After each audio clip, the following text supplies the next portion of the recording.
test TV live.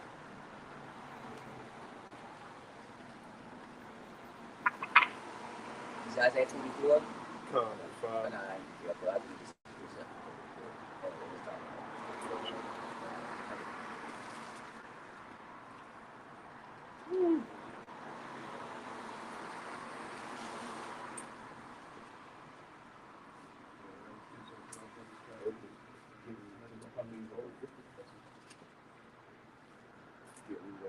All right, shalom, shalom. We here for Israelites come in week in, week out, and prophesy as we commanded.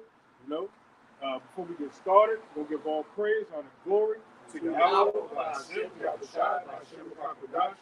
Double honors to the elders and apostles of Great Millstone, who do teach and rule well. And shalom to you, hope for elect. We'll go right into it. Because we still behind enemy lines. Everything's defiled. From the food.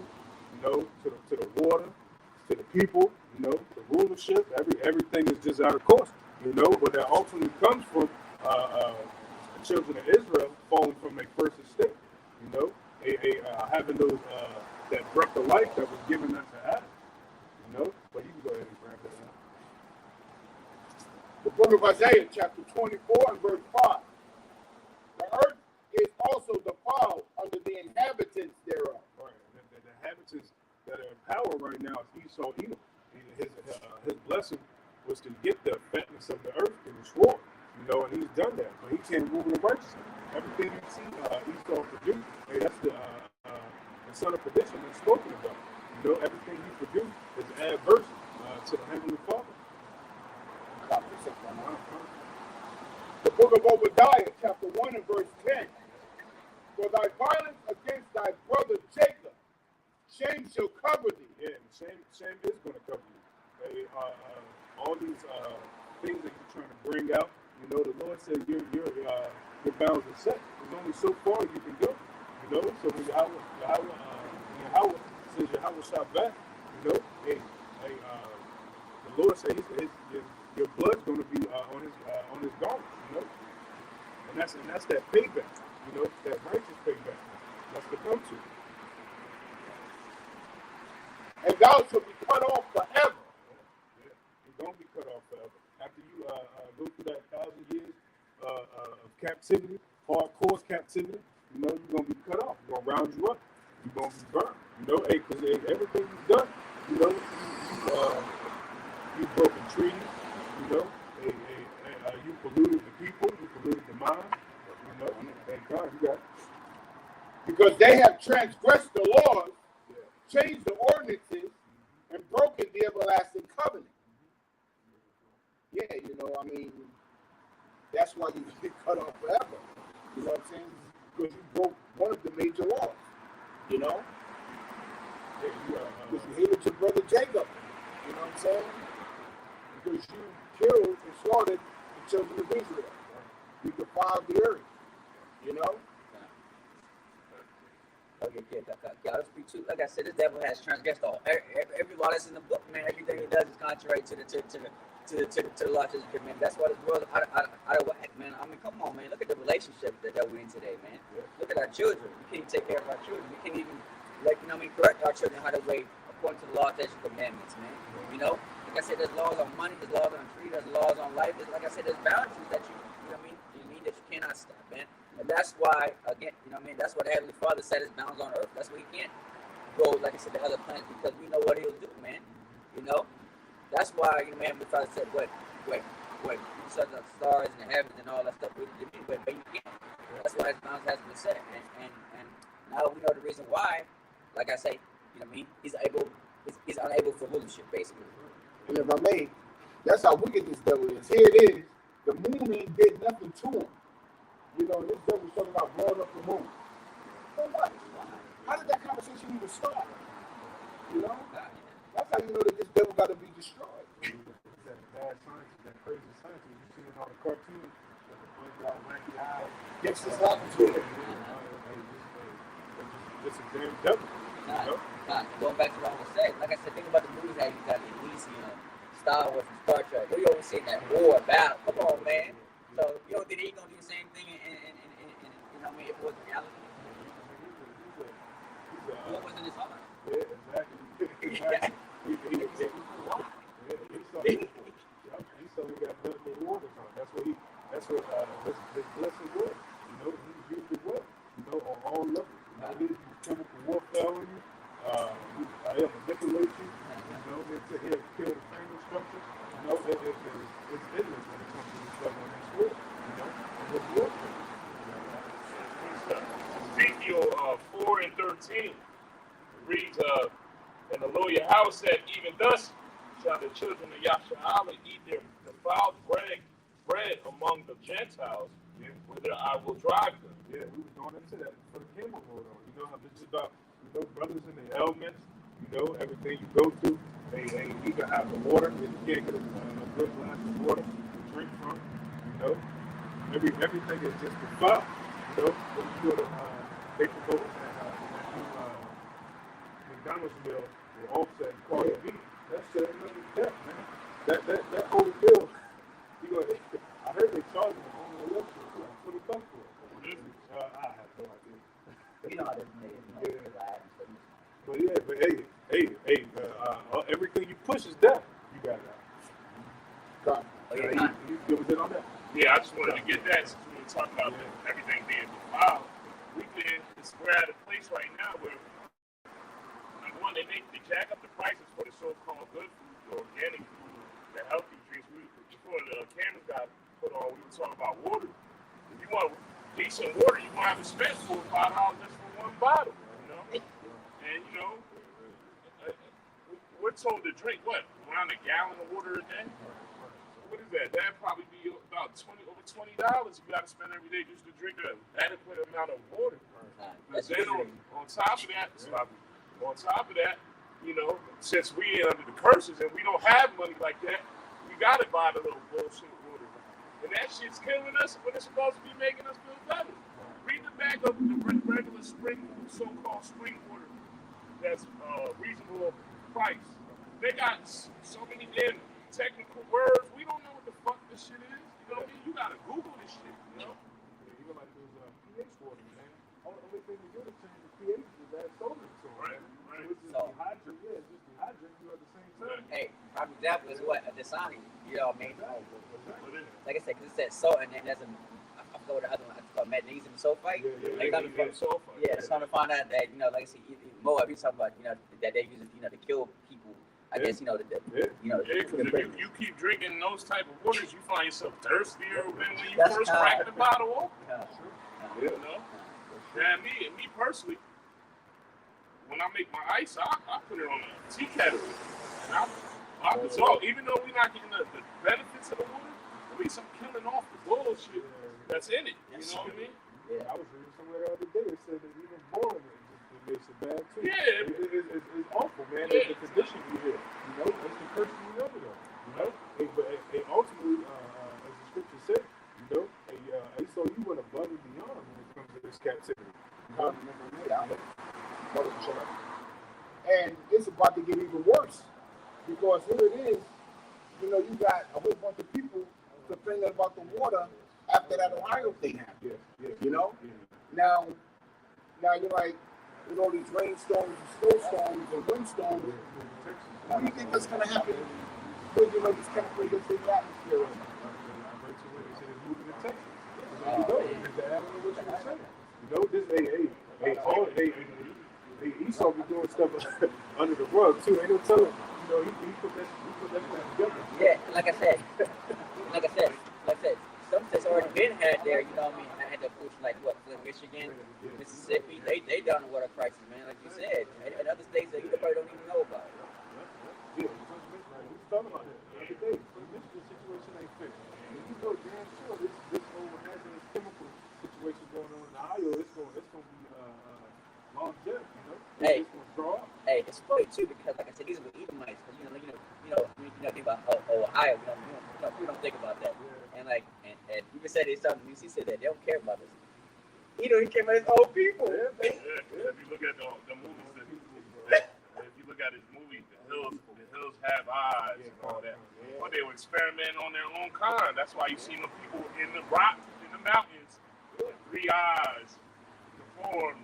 You know what I mean? They won't come out in until nighttime because they so heavy as they got boils on them. That's the shit that this crazy man would do. He'll sacrifice the law of his own just to make sure he keep us at a minimum. You know what I mean? Because look, what the scriptures say in Genesis, it said for us to be fruitful and multiply. They want their birthright back, so you know they don't want us to keep being fruitful and multiply.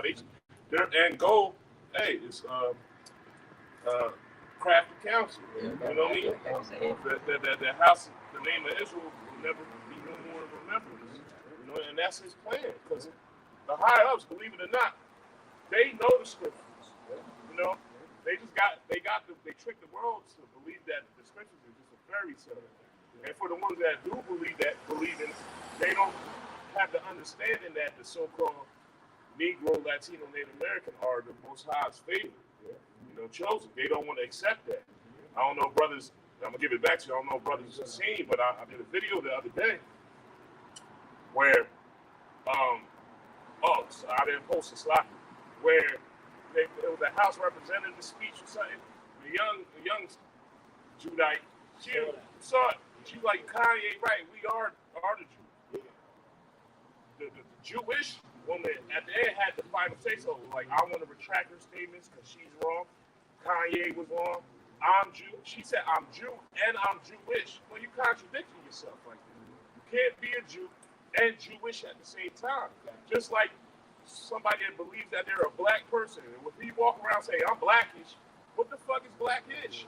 You're kind of black. You know what I mean?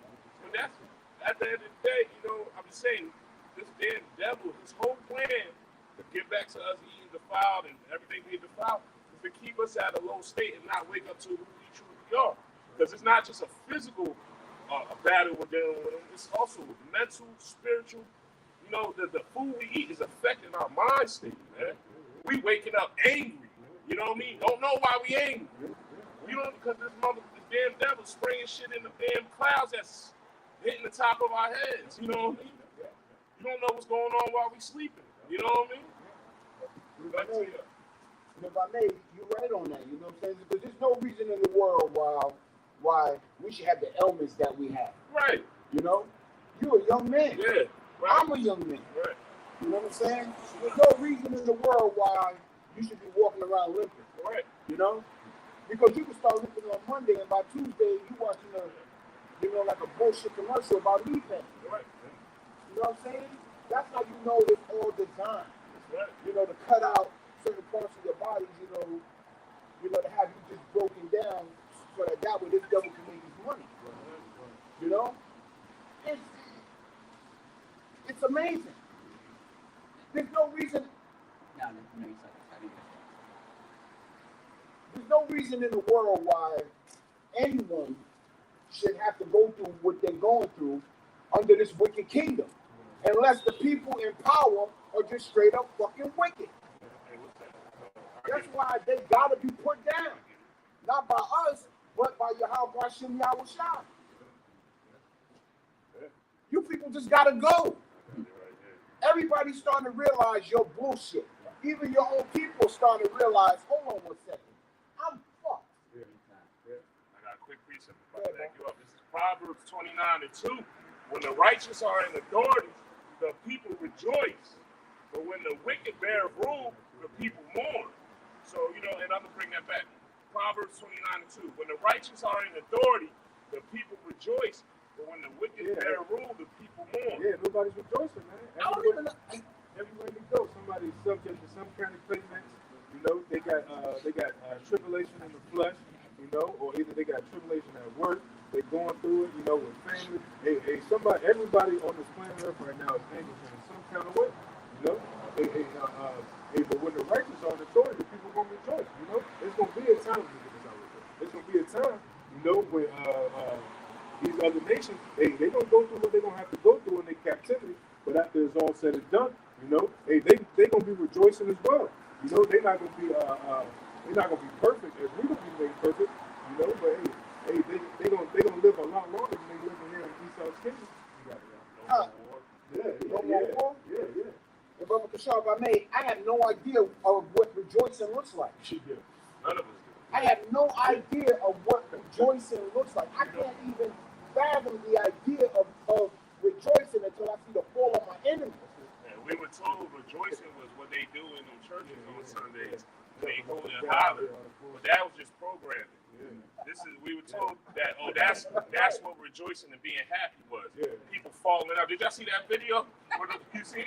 When the lady walked in, she was smacking the shit back. Sit your ass down. And she look, you can tell she just getting her stress out. She ain't really even just hot to people when they fall in and shit. The so-called the spirit, whatever, the Holy Ghost. That movie, Elvis Presley, in the beginning, you go into the black church and all the black people around him. And, next thing you know, this friend tried to stop him. He's like, "Oh no, the Holy Ghost on him now," and he up there. That's like just through. But I'm saying that's what we were taught that what rejoicing was, and like the brother Ayah said, we truly don't know what rejoicing is because we don't know what we like. We were taught what we were supposed to like before we woke up to this truth. We were taught that you need to walk around with jewelry, Jordans, have to find the things, eat a certain way. And then all that stuff was a whole bunch of nothing. That made me broken. The food we was eating was making us unhealthy. Like I said, we didn't realize why we woke up angry. We just threw a whole bunch of daggone pork skins back the night before. You know what I'm saying? Pop your blood pressure up. You know what I mean? You got to wake up with a headache, so now you're upset, Right, you look at your fingers over the pork skins that you had the night before and had it to children, Right. because your demon, man, I'm telling you, man, this place is just wicked, man. This place makes, if you're not mad at what this place has done to you, there's something wrong with you.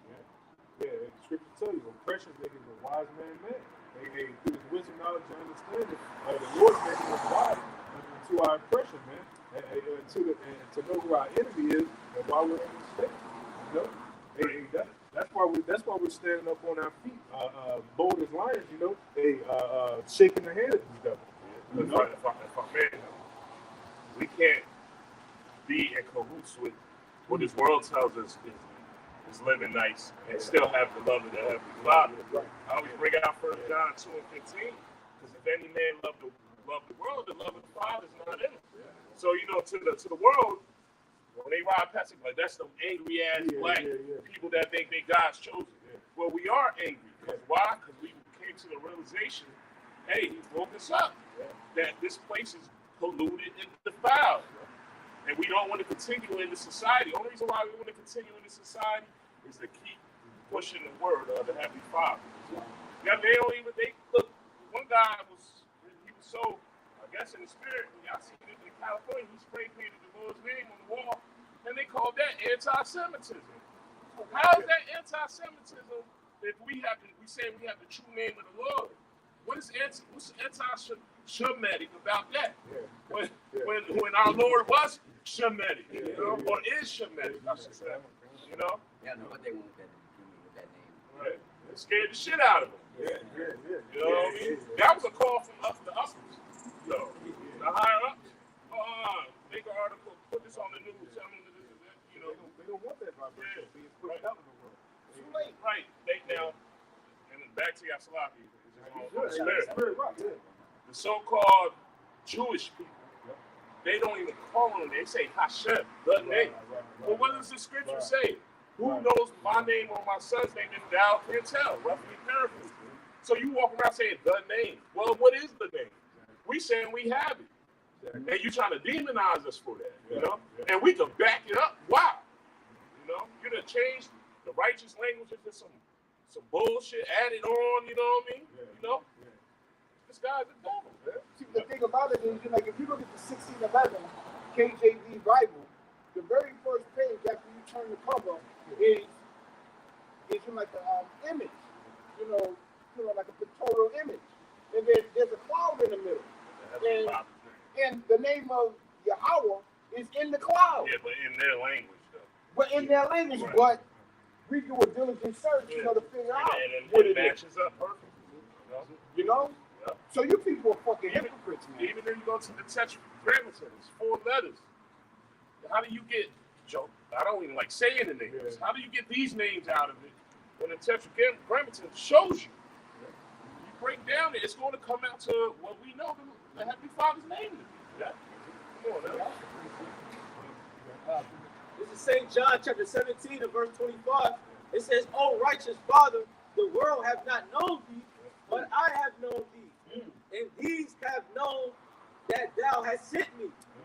Verse 26, "And I have declared unto them thy name, and will declare it, that the love wherewith thou hast loved me may be in them, and I in them." Yeah, so that means Yeah, you got it. that means the Lord gave his name.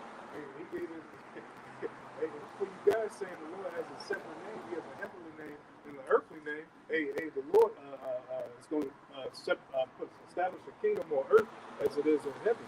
You know, even I forget where it is. I think it's 1 John, where it tells you that the name is the same in heaven and in earth. You know, I'm just grabbing it. With great power comes great responsibility. We have the power in the name, Yeah. you know, and we have a responsibility to publish it. That's right. That's what it says. Yeah, they said publishing concealed not, man. It's not there. I think Jeremiah 50.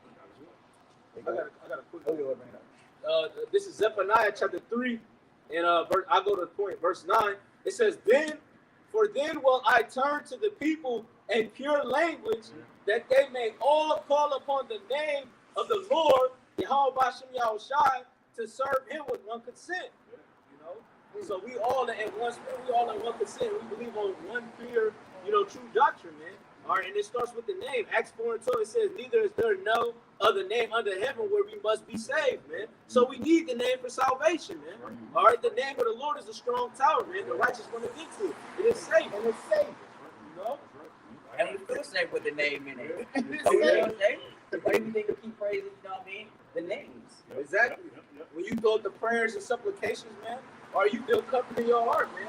When you get on your knees and you pause, you pray to the Lord, man, and something just hits you like, man, my day's going to feel a little bit better, man. Because I called upon my power. So now I have, more of a faith booster to get through the day, man. Because when two or more are gathered in my name, there I am in the midst of them. Yahweh Bashem Yahushai is here right now. What do you come? What do you other camps got? Seeing blessed and all this other bullshit. They're united in Christ. Yeah, right, fine, They're united in Christ. You're going to be united in a nuclear destruction. So you basically saying you're united in this world. Because once you say you woke up to the truth, why you still calling on? We have the history. We have the secular history of who you call Christ truly is. You know? He just brought it up. He's going to bring it in a clear tone, which is the Lashawan Kodash, the ancient Hebrew. You got it. This is Malachi 1:14. It says, "But cursed be the deceiver," but we know who the deceiver is, right? "Which hath in his flock a male and voweth, and sacrifice unto the Lord a corrupt thing. For I am a great king, said Yahweh of hosts, and my name is dreadful among the heathen." I was just thinking about that. That's ultimately why Esau Edom and the elect, and he was talking about the man being sprayed up on the wall. That's why they made a big deal up to it about it, because it's a terror. They'll let certain Israelites come out, and march up and down the streets and proclaim they're Israelite, because it's not stopping their show. They know America's going to be destroyed, so they're not worried about that. What they worried about is the name of Yahweh Shah being pushed in truth and sincerity. To land back what you're saying, now remember the Apostle Gabar brought out a while ago that one day they were out there pushing kids, and the higher ups pulled up on them in a black limo and saw everything. And so he saw the names of Yahweh and Yahweh Shah, and he's like, "How the fuck did y'all find this out? We spent top dollar for y'all not to realize it." That took crafty counsel, right? And fucked out. Got back in the limo and rolled off in astonishment, like, how the fuck? You know why? Because, it's prophecy that the Lord will wake us back up, And if I may, the scriptures say that Israel should be no more in remembrance. There was a time where Israel should be no more in remembrance.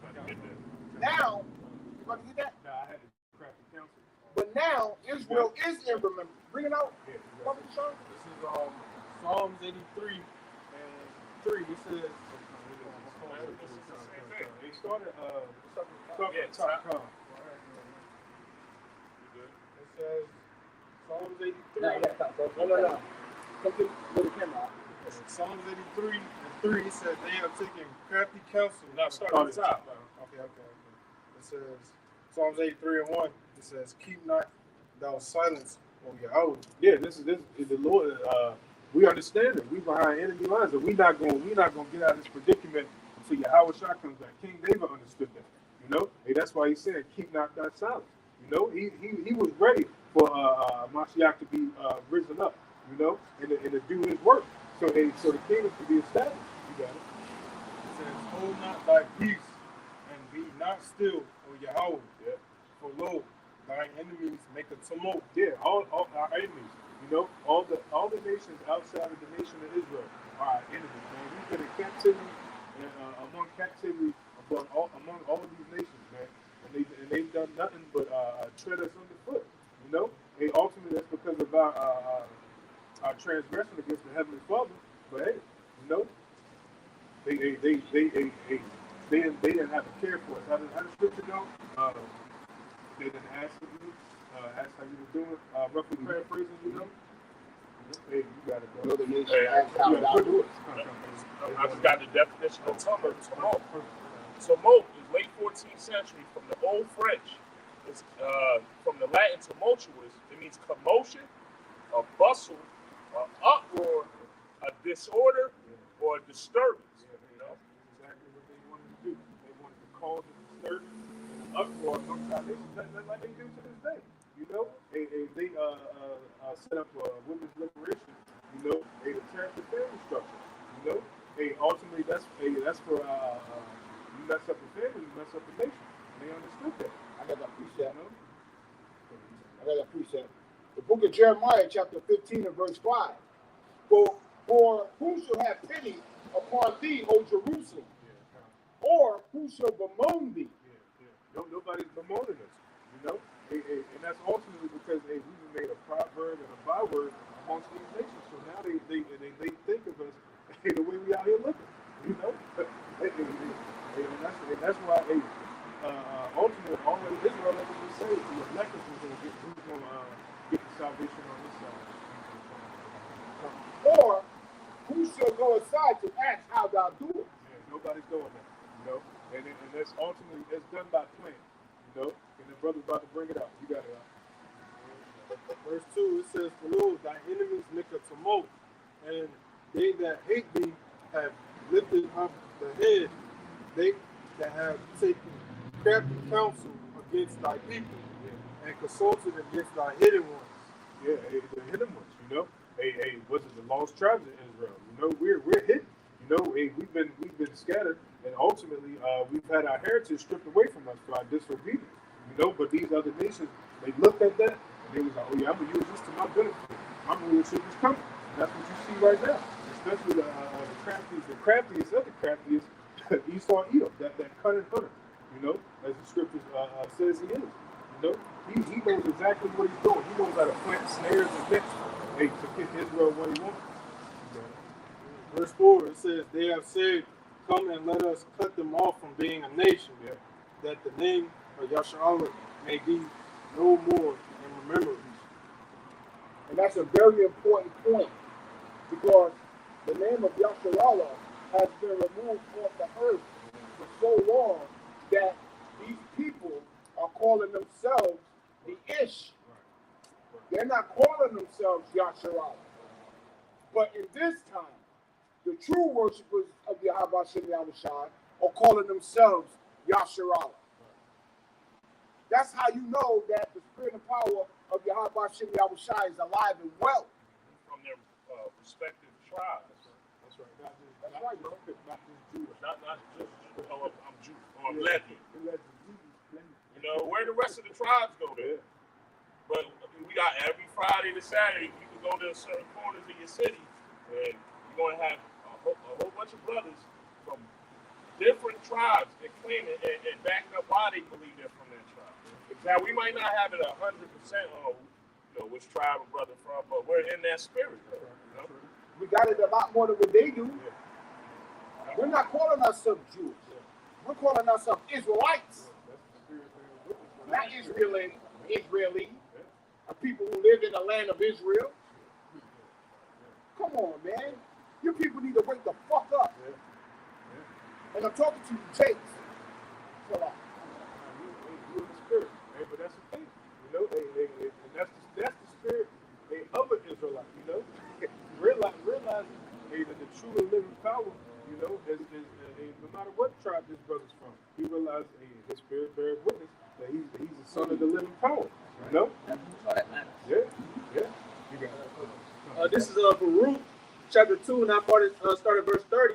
It says, "For I knew that they would not hear me because of the stiff-necked people, but in the land of their captivity they shall remember themselves," man. So we're being brought back into remembrance who our true nationality is, man. We know who we are, man. All right, we measure that by what? By the scriptures and by faith, man. Romans 8, it says, "We by the Spirit bear witness that we are the children of the Heavenly Father," man. All right, they don't have the Spirit with them, man. All right, they can't go into the scriptures and prove, you know, who they are, man. You know, so continue on. Through the spirit, we can, you know, and we that's what the prophets have always done. Well, you know? well, if I may select you, brother, they did. That's why they took out these certain books. That crappy. Because then we can really line you up where you from, you know, and who your people are. So they took out, and what is the apocrypha? In English is translated hidden, right? So they, like I said, the higher ups now, the average peons don't know what's going on because they're white. You know what I mean? This is their heaven. This is their kingdom. But we have the truth. That's why they hate. If the so-called white man walked up right now, seeing that what's that, a 1611 with them extra books in it? Oh no, I don't respect that right there or whatever. You know. That's why you'll have certain controversy when it comes to their apocrypha. Through the spirit, we realize that that book is valid. It coincides. You know, it tells you the understudies of the prophets that are in the other books. You know, it lines up with secular history. It lines up. You know, And that's why we use 1611 because now, you know, the devil always got to revise the you know, the Bible, man. Yeah. The new translation, the new King James translation, the kids' Bible. You remember what happened maybe like a decade ago? They tried to use the King James Bible. You remember that? Yeah, and to add on to what you're saying, brother, with all these new revised Bibles, they had certain. With these new ones, they have certain. I'm gonna look it up. I got the bookmarks. They got certain chapters that is just blank. There's nothing there for the verses. So why do you need to take away from the word? Because the last time I checked, the last chapter of Revelation tells you can't add or take away, man. Your name's gonna be taken from the book of life, bro. You know? Yeah, it speak about that in Revelation 11 chapter, man, how they crucified our Lord, man. They crucified him spiritually, man. They tried to exile his name. They tried to exile who we were, man. They tried to count us out, man. But what? The Lord is bringing us back into this fold, and now we're proclaiming, being bold into the ones that oppress us, letting them know that, hey, we are those people, man. All right, and this belongs to us, man. You know, I'm if any goes on back, I'm gonna finish it off. This is Baruch, chapter 2. I read verse 30 again. It says, "For I knew that they would not hear me, because it is a stiff-necked people, but in the land of their captivities they shall remember themselves." Verse 31. "And shall know that I am the Lord Yahweh, their power. For I will give them a heart and ears to hear, and they shall praise me in the land of their captivity and think upon my name," man. Yeah, that's Ezekiel 37. You know, those dry bones being raised up. You know, when they get that breath putting back into them. You know, those sinews and those bones and all that coming back together. You know, ultimately of the elect. You know, this is the miraculous work that the Lord was speaking about there in Baruch. Now, just to bring it up, if you switch to these other revised, I'm in the CSV. I'm in the CSV, and as brothers can see, it's the 10th verse, 11th is blank. You know what I mean? Oh yeah, they show that on TikTok. In the New Testament, I believe it's in Matthew. They took out certain verses with the lost sheep and everything. That's what that was. Yeah. Now, if I go back to KJV, I know, you know, it's a lot. That it says, "For the Son of Man which is Yahweh Shai, is come to save that which was lost. These are all key pointers that they know who we are, and they don't want us to wake up for that, because they pushing the doctrine that the Messiah is here for everyone. Everybody that walks on up and down, to and fro, can receive the kingdom of heaven. And the Bible and the scriptures attest that, Okay, don't forget about the pale face devil too on top of that too. About how to be pleasure. They take that Jew or Greek out of context, And if that's the case, how come they only mention Jew or Greek? How come they didn't mention the other nations that were there? It was other nations there in Rome at the time. Yeah. All the nations were there. It's the same beast that carried the same ideology. That was a melting pot like America's a melting pot, Yeah. Right? It was on that Psalms 83. Yeah. The Psalms 83 and 5 says, "For they consulted together with one consent." Yeah, all these nations, man. All these nations are gathered together with one consent. Why you think we don't have no seat at the at all the councils? You better believe the elite of all these other nations, they have backroom talks where they still gotta make their plans to keep the nation of Israel down. And that's going to continue. They don't think to continue that until the Lord comes and disrupt their plans. You got it. It says they are confederate against thee, the tabernacles of Edom, and the Ishmaelites of Moab, and the Hagarine, the Baal, Ammon, Amalek, the Philistines, with the inhabitants of Tyre. Yeah, it's going. Hey, all you other nations, you can drop that. But yeah, all you other nations, man, all you nations. You had a part, and will continue to try to have a part in our downfall. Yeah. And that's why they all go into slavery, man. Yeah. And rightfully so. Yeah, kind of. Go get this now that every single one of them, every one of them that has had Yasharala in derision. That's right, man, because what? They reap the benefits of the so-called Native Americans, man. That's why I said, I think Isaiah forgot what it was. It says, basically, they spoiled the Israelites and they give that suck to their children. What is that? Their inheritance, their money. That's why these other nations, what they do, they set up shops in our neighborhoods, man. They're making money over it. What are they doing? They still, they're making money on merchandise side of this, man. Come on, man. It's a conspiracy, man. Because when you go into the word conspiracy in the etymology, it means to breathe together, man. So they all in league with each other, to bring this down, man. And that's why he read in Psalms, man, they're trying to cut us off from being a people. And not only that, man, they're trying to wipe us off the earth. That's why when the brothers went into earlier about us eating defiled bread amongst the Gentiles, and they poison our food, they do all different types of things. And me and the brother usually having a conversation in the car, going into Moab, man. They feed us, that General Soul, the compound chicken, and they don't even eat that shit. Right. They don't. You go in there, man, in their stores, and they got other things set up. They got a whole platter of veggies and good things. They eat good tea, drinking good tea, raw. But I'm glad the brother brought it up, because on the way here, I'm looking around, and I'm leaving my neighborhood. They got a Moab spot right here, and another one right behind it. We get over here, and I see like 4 or more. So, that's another reason for Eve planning on us, to put the bullshit in the areas where we predominantly live. Think about, especially now, our women don't like cooking. So, the brother that might live in the hood, every day he going to the damn Chinese store. And let me get a number 4 today. Get extra rib tips. You know what I'm saying? So because don't forget, like I said, in order to treat us like HIT, don't forget about that. Like I said, incidents with the hair score, what they always do, they fight, they punch, they come to shove. Hey man, they might even kill you and then might get away with it.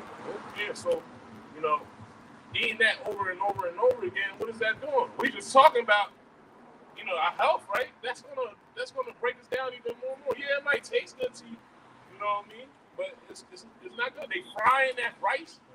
Yeah, that ain't healthy rice. They frying fried rice. Pork fried rice.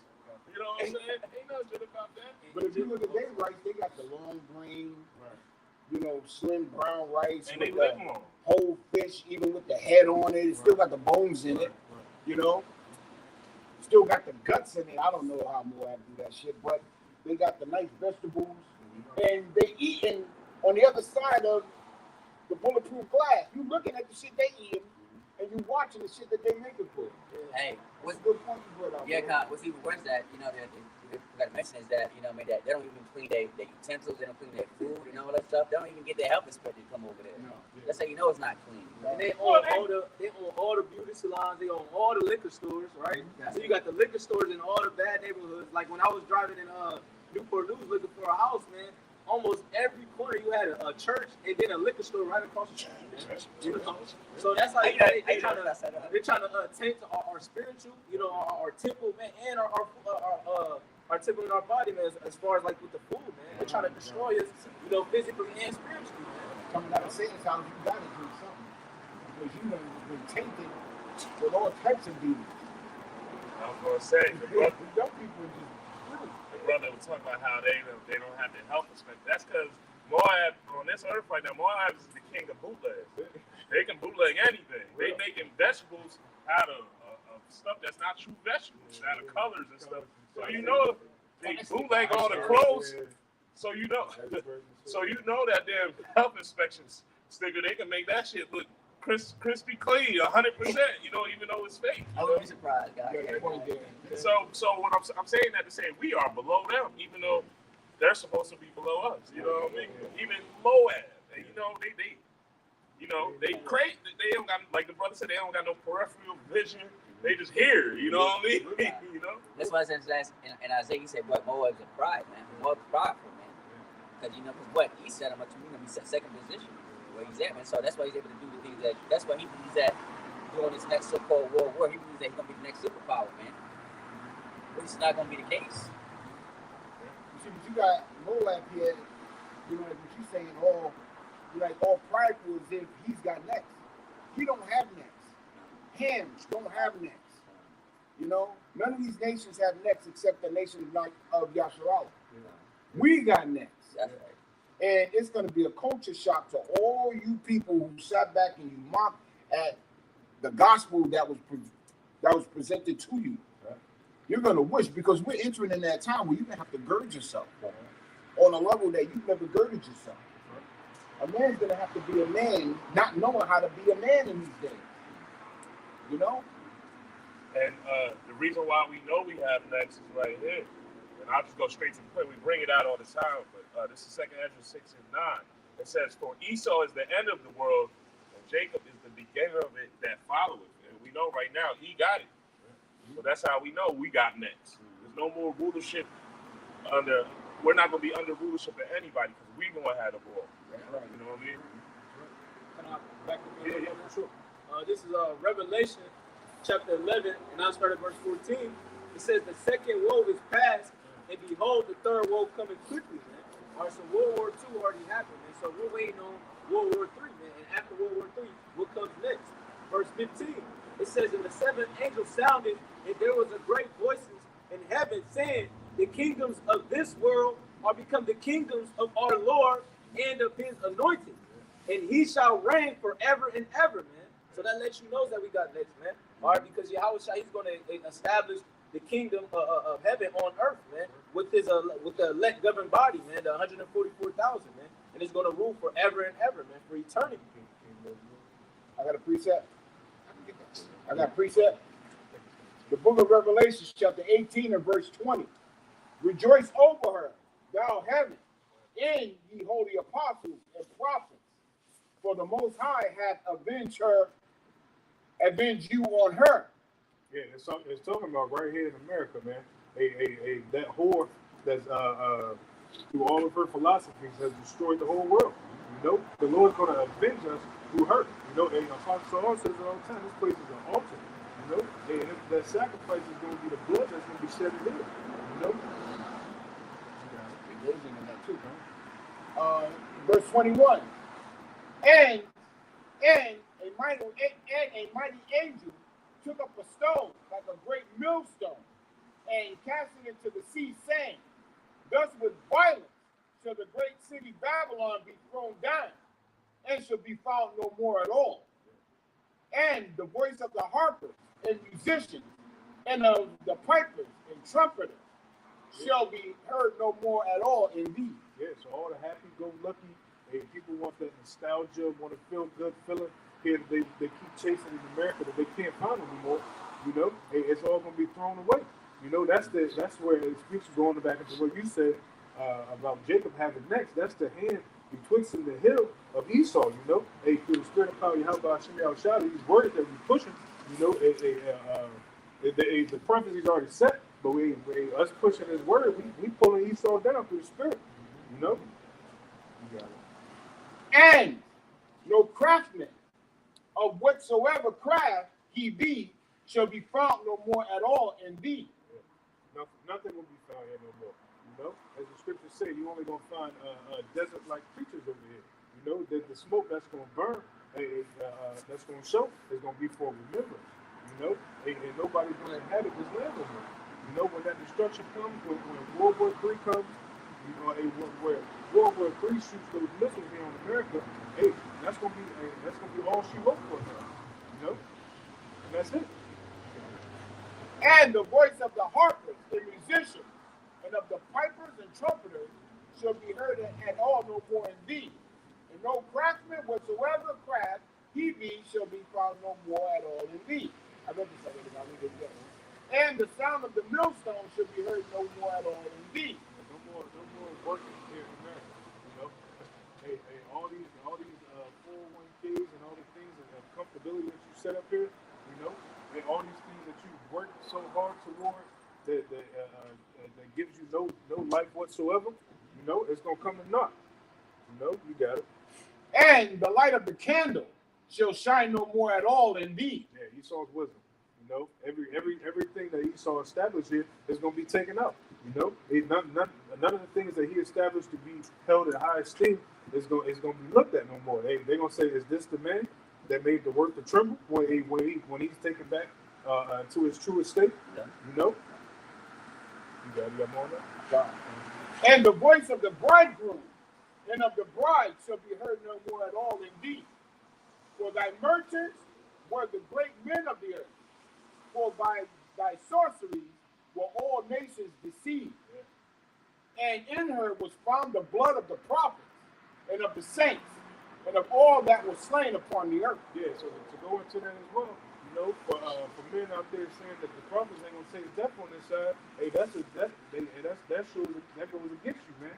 If you read that one more time about the show, hey, because it said the blood of the prophets, and that's talking about right here in America. You know, those men that are gonna be beheaded, hey, for the truth's sake. You know. God.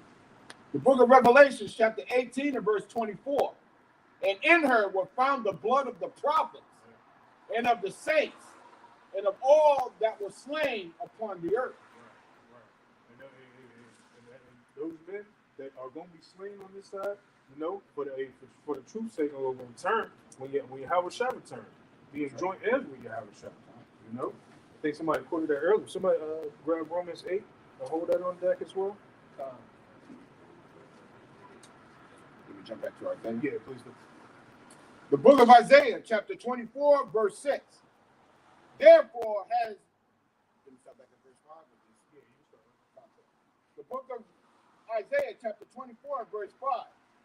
The earth also is defiled under the inhabitants thereof, because they have transgressed the laws, changed the ordinances, and broken the everlasting covenant. Yeah, the ordinance is the law, statutes, commandments being established as the law of the land, the law of the earth. You know, the law of all things. You know, when Esau Edom, you know, he's came and he started to change times and laws. You know, as it's spoken about Daniel. You know, you got it. Therefore hath the curse devoured the earth, and they that dwell therein are desolate. Therefore, the inhabitants of the earth are burned, and few men left. They shall be found no more at all in thee. God. Verse 7. The new wine mourneth, the vine languishes. Yeah, that new wine, you know, is mourning. You know, we got to be angry but sin not. You know, and push this word. You know, and we telling the true gospel. You Negroes, Latinos, and Native Americans, the elect of that, you know, you will be the first fruit, you know, establishing the kingdom of heaven, showing these other nations what it's like to be to rule in righteousness, you know. And you 2/3, man, you can hang it up. You keep on joining on to these other Israelites that ain't got it figured out, joining on to these rappers and putting your trust in Daddy E. You stay there, you know, and you burn with them. If I may, there's also videos coming out of the ninja women starting to realize that life ain't as easy as it used to be. They're not eating the way they used to a year ago. Food is starting to become more expensive because of inflation. You know, food is starting, to become a rarity. You know, you got videos on TikTok where you got women crying. I can't take it no more. But these are the beginnings of sorrows. This is the beginning. So if you can't fuck with the beginning, you're fucked in the end. That's right. Hey, if I may add, the Spirit probably helped us with our shop. The prophets have been telling you this for a long time, even before inflation and all these things came into play. The prophets were out there warning you of things to come. You know, but you ain't take heed. You ain't build yourself up in the spirit to be ready for what's to come. You know, so therefore, you lose your shit. I look forward to it. Continue on with verse 7. All the merry-hearted do sigh. She was sighing, bro. I can't take it no more. And for her to do it, Somebody stop it. For her to do it at an internet like that, that's how you that's how you know it's real. Bro, I was like, yes. God. I was like, bring it on. Because you know what I mean? Because it has so much liberty, you know what I mean? We be prideful, act like nothing's going to happen to him. Hey, that's what the Lord said, what? He should come as a thief in the night. And like I said, it's slowly creeping up. Like you said, what's Scripture saying, it's like the pains of the travel woman, brother, you quote it for me? The travail. The trail. Yeah. It's going to get worse and worse, man. Yeah, as a travail as a woman. Yeah, the water gets trials and man. That's what's happening, man.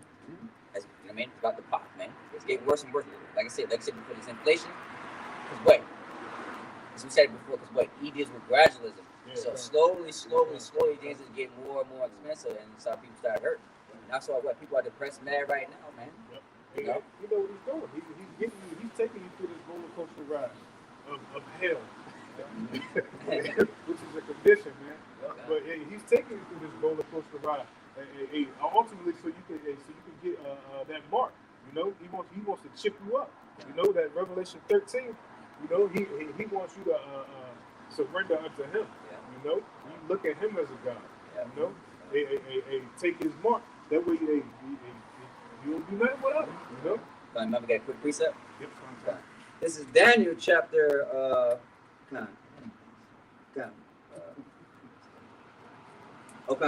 This is Daniel chapter 4, verse 17. And it says, this matter is by the decree of the watchers and the demand of the word by the holy ones, to the intent that the living may know that the Most High ruleth in the kingdom of men, and give it to whosoever he will, and set it up over the bases of men. And what was that? Evil. That's what that the brother was said, you know, when the people mourn, you know what I mean? What to catch him, but when the rest of the authority, the people rejoice. Yeah. So we know who's in power. Yeah. And that's why the people are hurting. Like you said, before about to take over. Yeah. We hurting as well. Yeah. You know, but we got the comfort. You know, we got the brotherhood too. Yeah, we got brotherhood. We got men that believe on the true living power amongst us. You know, we see an end out of this thing. You know, especially when it get hot and heavy, hotter than it is now. Because like I said, this is just the beginning. You know, when it turns all the way up. You know, you people spoke about in Jeremiah 30. Somebody hold that on deck as well. When it turns all the way up, you know, the Lord, what the scripture say, the Lord's gonna mock when your fear comes. You know, so ain't nothing you can do. You know, the Lord put you in that predicament. You know. Yeah, God, pretty much. Ultimately, this morning put you in that predicament. Yeah. That's right. That's what the Lord uses as a sword, man. These people are hurting financially, man. You know what I mean? Worst thing that you could do to somebody is hurt their pockets in society. Because what? The society's run off what? Debt and inflation, man.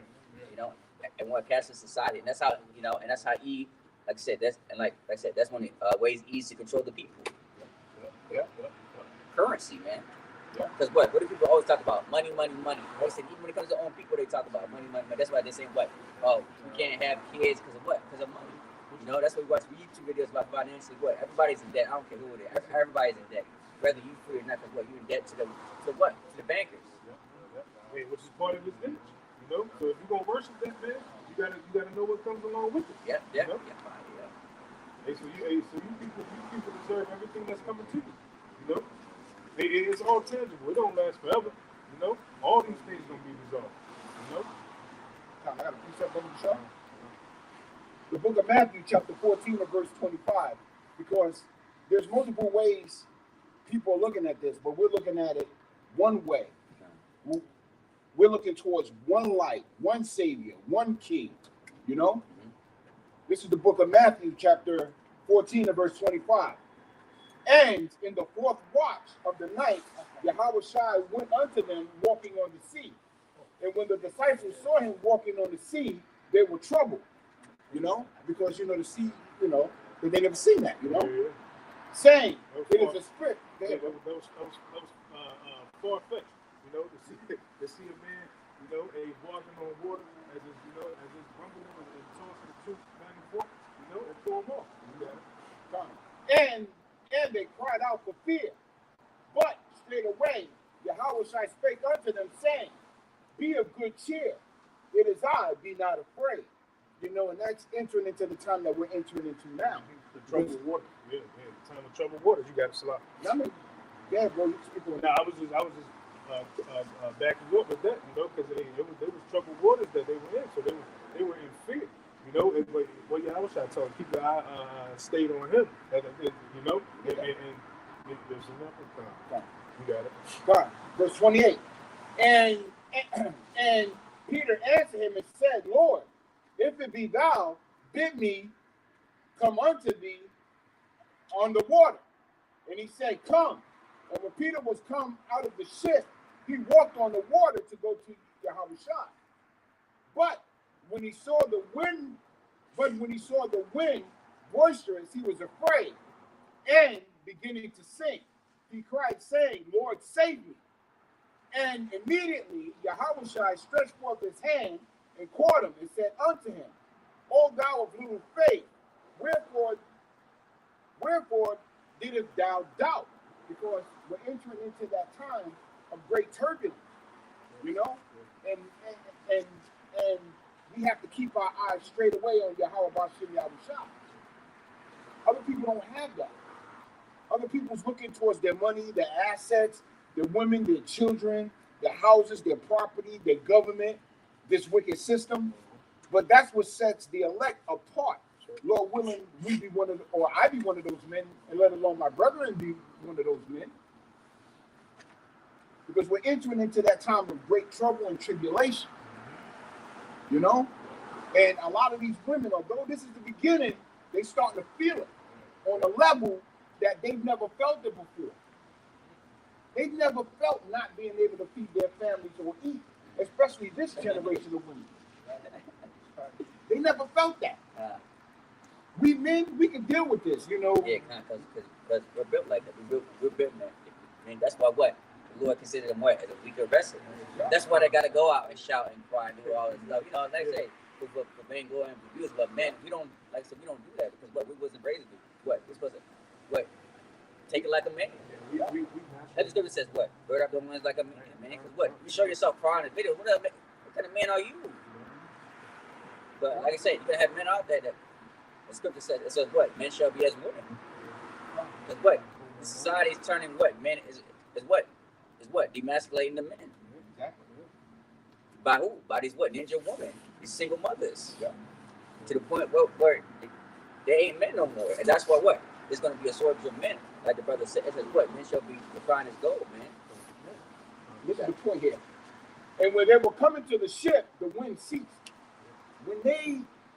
When Yahushua supped with them aboard that ship, they didn't care about nothing else. Nothing else mattered. Because Everything was good. They was with the Lord. We have to maintain that integrity even during the time of trouble. Your head could be in the guillotine. We could be in the FEMA camp. We could be out in the wilderness. You could be being chased by a bunch of wicked niggas. But we have to maintain our faith in Yahweh Shem Yahushua that he's going to pull us out of this. Scriptures say, maintain our faith unto death, and we'll give you a crown of life.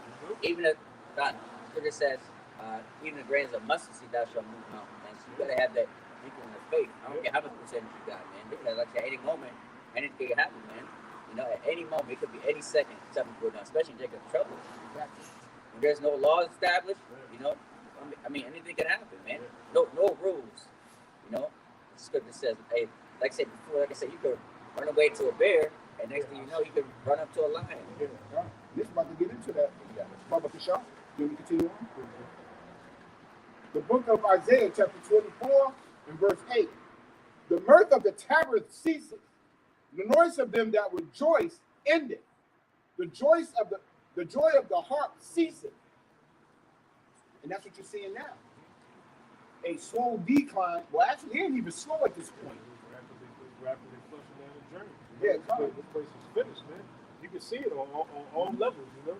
You'll still have your increments and things that people still having fun, because it's gonna be like that up until the time of the Lord return. They're gonna be eating and drinking, and marrying and giving into marriage. You're gonna still see those kind of things. Hey, if you got real outside to see, hey, you know it's going down.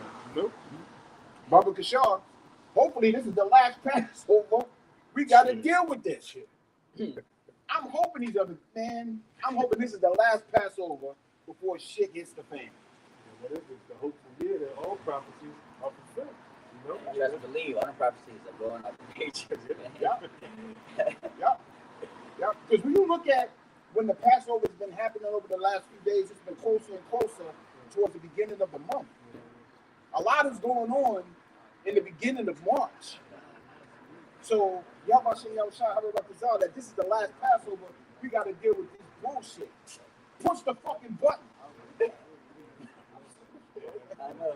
I'm ready. it's like the March when they do all the Yeah, because March goes back to Mars, the goddess of war.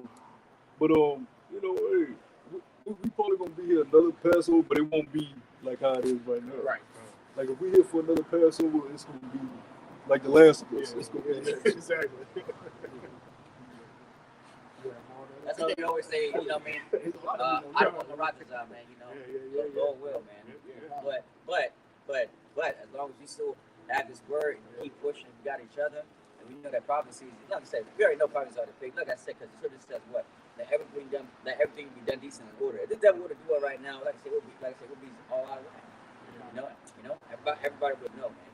You know, so what? We got to do with the Lord, the Lord, that's what the scripture says, what? No man know the hour. And the only reason I say that is because when you look at the Democrats, they're the ones that's going to push the Karagma. Because you had Biden, what was it, a little over a decade ago, he's like, you're going to vote on getting chipped. So his administration is going to push the Karagma.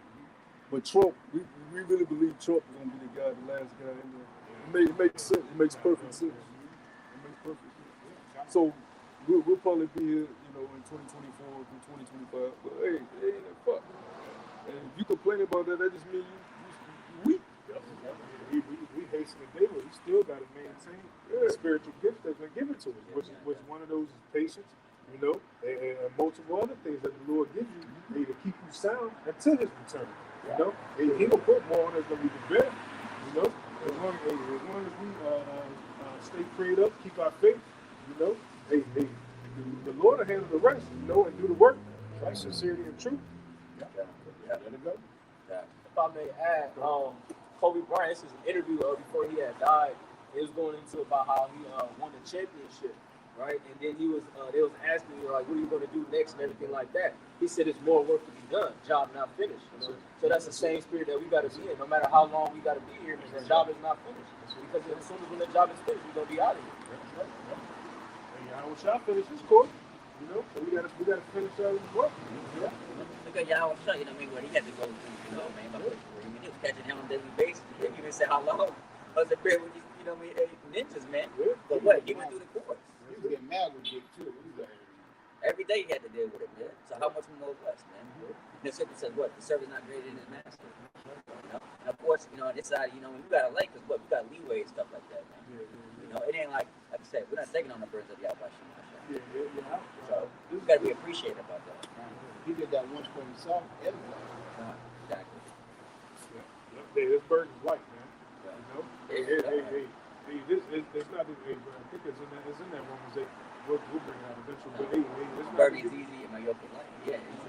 But it's not to be compared to what we're gonna get for this small minuscule stuff that we're going through. But see, a lot of Israelites don't realize what this truth is about. Like they just think it's just we wake up and then we get delivered.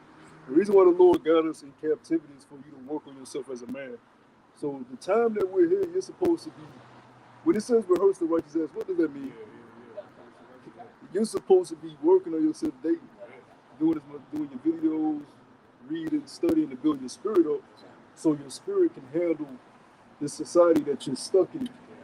Right? If you're not building your spirit up, you're going to get weak because you're not feeding your spirit. You're going to be here. The Lord got you here. But the time you're here, you got to work on yourself. That's what the Lord got you here for. Not just sit, not work on yourself and ask Him to deliver you. What sense is that fucking make? You just sitting on your ass and asking for the Lord to deliver you. Use this time to your advantage and work on yourself.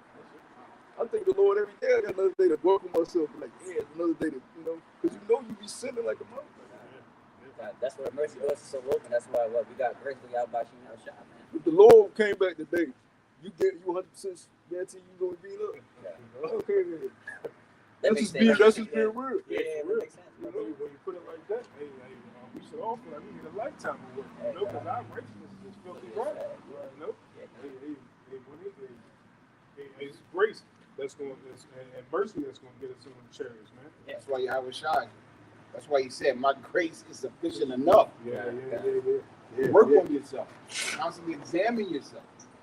And the fact that we still here, Lord willing, as we get to the end, you know what I mean? It's more than enough, man. Because, you know, man, at any time, hey, man, we could be out of here, man. Now, if you get put to death for the Lord, then you can boast in that. You can damn well punch your ticket like I'm on the chariot. They about to put you to death for the Lord. You can damn near guarantee you can get left. Now, the first ones that died are going to be what? On the chariot, man. So, hey, that's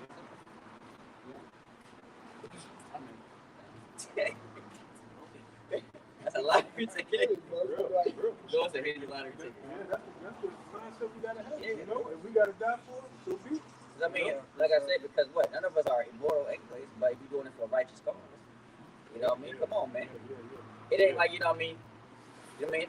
It's like it ain't like easy military. You just died and just give your casket and you know just and don't even take care of your family. Just say, oh, you just just so flag them, shoot them up. That's it. Nothing. You don't get nothing. No remembrance after that. No medical benefits. Nothing. But what it gives you? Well, first of all, you did left. You got all everything you wanted, and righteousness and all that stuff. And it's like, come on, man. You get a million times more than what He gives you. Yeah, but in the ancient world, man, it was glorious to die for your nation. Let alone your power, So hey, that's the way we gotta look at it. It'll be a glorious death to die to have in Yahweh Shai. You say you had something? Yeah. It's Matthew 24:13. It says, "He that shall endure unto the end, the same shall be saved." Yeah, that's what we was talking about earlier. Hey, you got since you in this grace period, you might as well do all you can to build yourself up in endurance. Because in that time of Jacob's trouble, ain't no telling what can take you out. And take the spirit away from you. That's why you get rooted and you get grounded and you have a solid foundation. You start to build that up right now. So nothing can, ain't no kind of wind can blow you off your pivot. You got it. Yeah. Hey. Yeah. Matter of fact, read up on because there's a reason why he said that. Let's get start at verse 6 and read to and finish it up at 14. You already read 13, but finish it up at 14. This is Matthew 24, verse 6, and it says, thee, and ye shall hear of wars and rumors of wars. See that ye be not troubled. For all these things must come to pass, but the end is not yet. But that's the thing. That's why you building yourself up and getting that endurance. Because it spoke about those wars, rumors of war, all these things in trouble that's to come. You know, and that's why you take that time out to build up into building yourself up with that endurance. You know, you got it. Verse 7, it says, For nation shall rise against nation, and kingdom against kingdom. And there shall be famines, and pestilences, and earthquakes, in diverse places. Yeah, these times of Jacob trouble. You know, what you see now, you see earthquakes all over the place. You know, you see these things ramping up. You know, showing you that hey, now it's high time to wake out of sleep. You know, start to get yourself right. You know, spiritually. You got it. Verse 8, all these things are the beginning of sorrows, and then they shall deliver you up to be afflicted, and shall kill you, and ye shall be hated of all nations for my name's sake. Right. Hey, it's, going back to that glorious death you should have, especially for your power. You know, you got it. Verse 9, verse 10. Yes, so the Lord said they're gonna kill you. He already told you what your destiny is. Yeah. That's the majority of prophets, man. You know, you're gonna have, because you got the multitude. The whole elect is the multitude. Within the multitude, you have the 144. That's the governing body. So when you say the elect, it's everybody that's gonna be delivered. But within the elect is the 144. Now, those that are outside of the 144, they don't have to deal with as much as the 144 has to deal with. So majority of the 144 are going to be cast into prisons, put to death, because that's their lot. They're the prophets coming back, you know. But the women, the children that's going to be saved that make up the rest of the elect, and a lot of these ministers, believers, helpers, they're going to have what you would call an easier role. But that's fair, you know. What's the saying? Too much is given, to whom much is given, much is required. We were given the wisdom to understand it, so we have the faith to go through these type of things that's going to be, you know, brought upon us in the last days. You why would you want, you know, the women to be the martyrs? Because they're gonna be the elect ladies, the sisters that's gonna be delivered. They make up the elect. Then or weak brothers. The scriptures speak about not every brother has the same amount of faith. You have weak brothers in the faith. Why would you want a weak brother in the faith to be a martyr? No, you've been standing up. You've been standing out here bold. You go be the martyr for the Lord. You go do the hard stuff for the Lord. You out here on the line. Why would you want the weak brother to go through it? You know? But see, those are the type of men that the Lord is looking for. You know, the men that's going to put off their weak nature. And that's why Esau, like you said, he's effeminizing men now. Mm-hmm. That's why he wants everybody so fucking weak and just soft. Mm-hmm. This society is weak, man. You can't talk to nobody else. You can't say shit to nobody. These jobs, you can't tell nobody how you feel. You got to just put up with a woman yelling at you, your manager, or just anybody talking you crazy. You just got to put up with it. You got a woman, and you decide to deal with it. You put up with her talking to you crazy. You can't knock her fucking teeth out. It breeds weak men. That's what the society has built. When you telling a man he can't do this, he can't do that, he say, oh, I can't do it, he becomes weak. That's why we detach ourselves from this world. That's why it's really best to just not even deal with these motherfuckers, man. Because when you're working on yourself, you become hard, which the Lord wants you to become hard, right? Like himself, all still man. When you detach yourself from women in the world, from these niggas in the world, even the Lord, it's a Sirach, tell you don't be hanging with these niggas. Say, travel not with a bold fellow, right? Because his folly will lead to your destruction. When you go into that word bold, it's these niggas that's always, we're always trying to get into something. All right? You gotta have the wisdom, though. I shouldn't be hanging with this nigga because this nigga can cause me to get some book. That's in Sirach.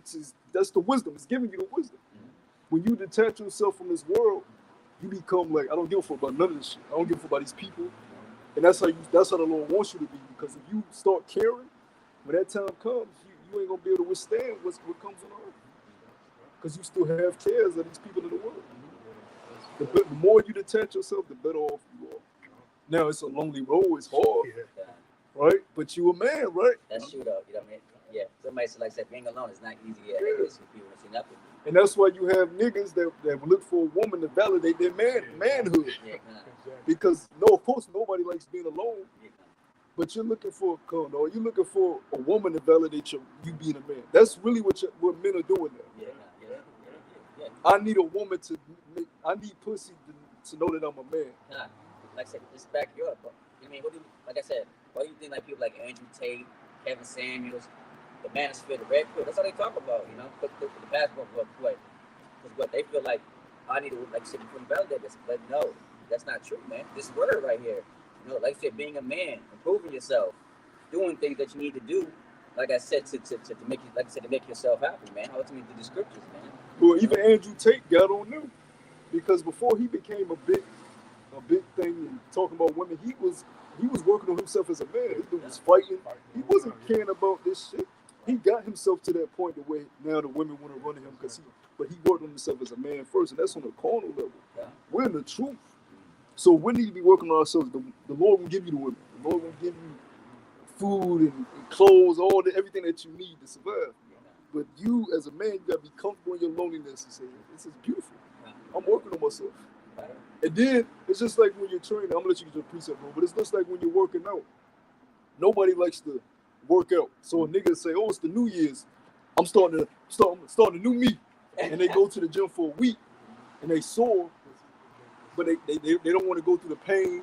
They don't want to go through the boring diet, like eating the same shit. See, that's a big reason why people cut working out, because the diet is bland.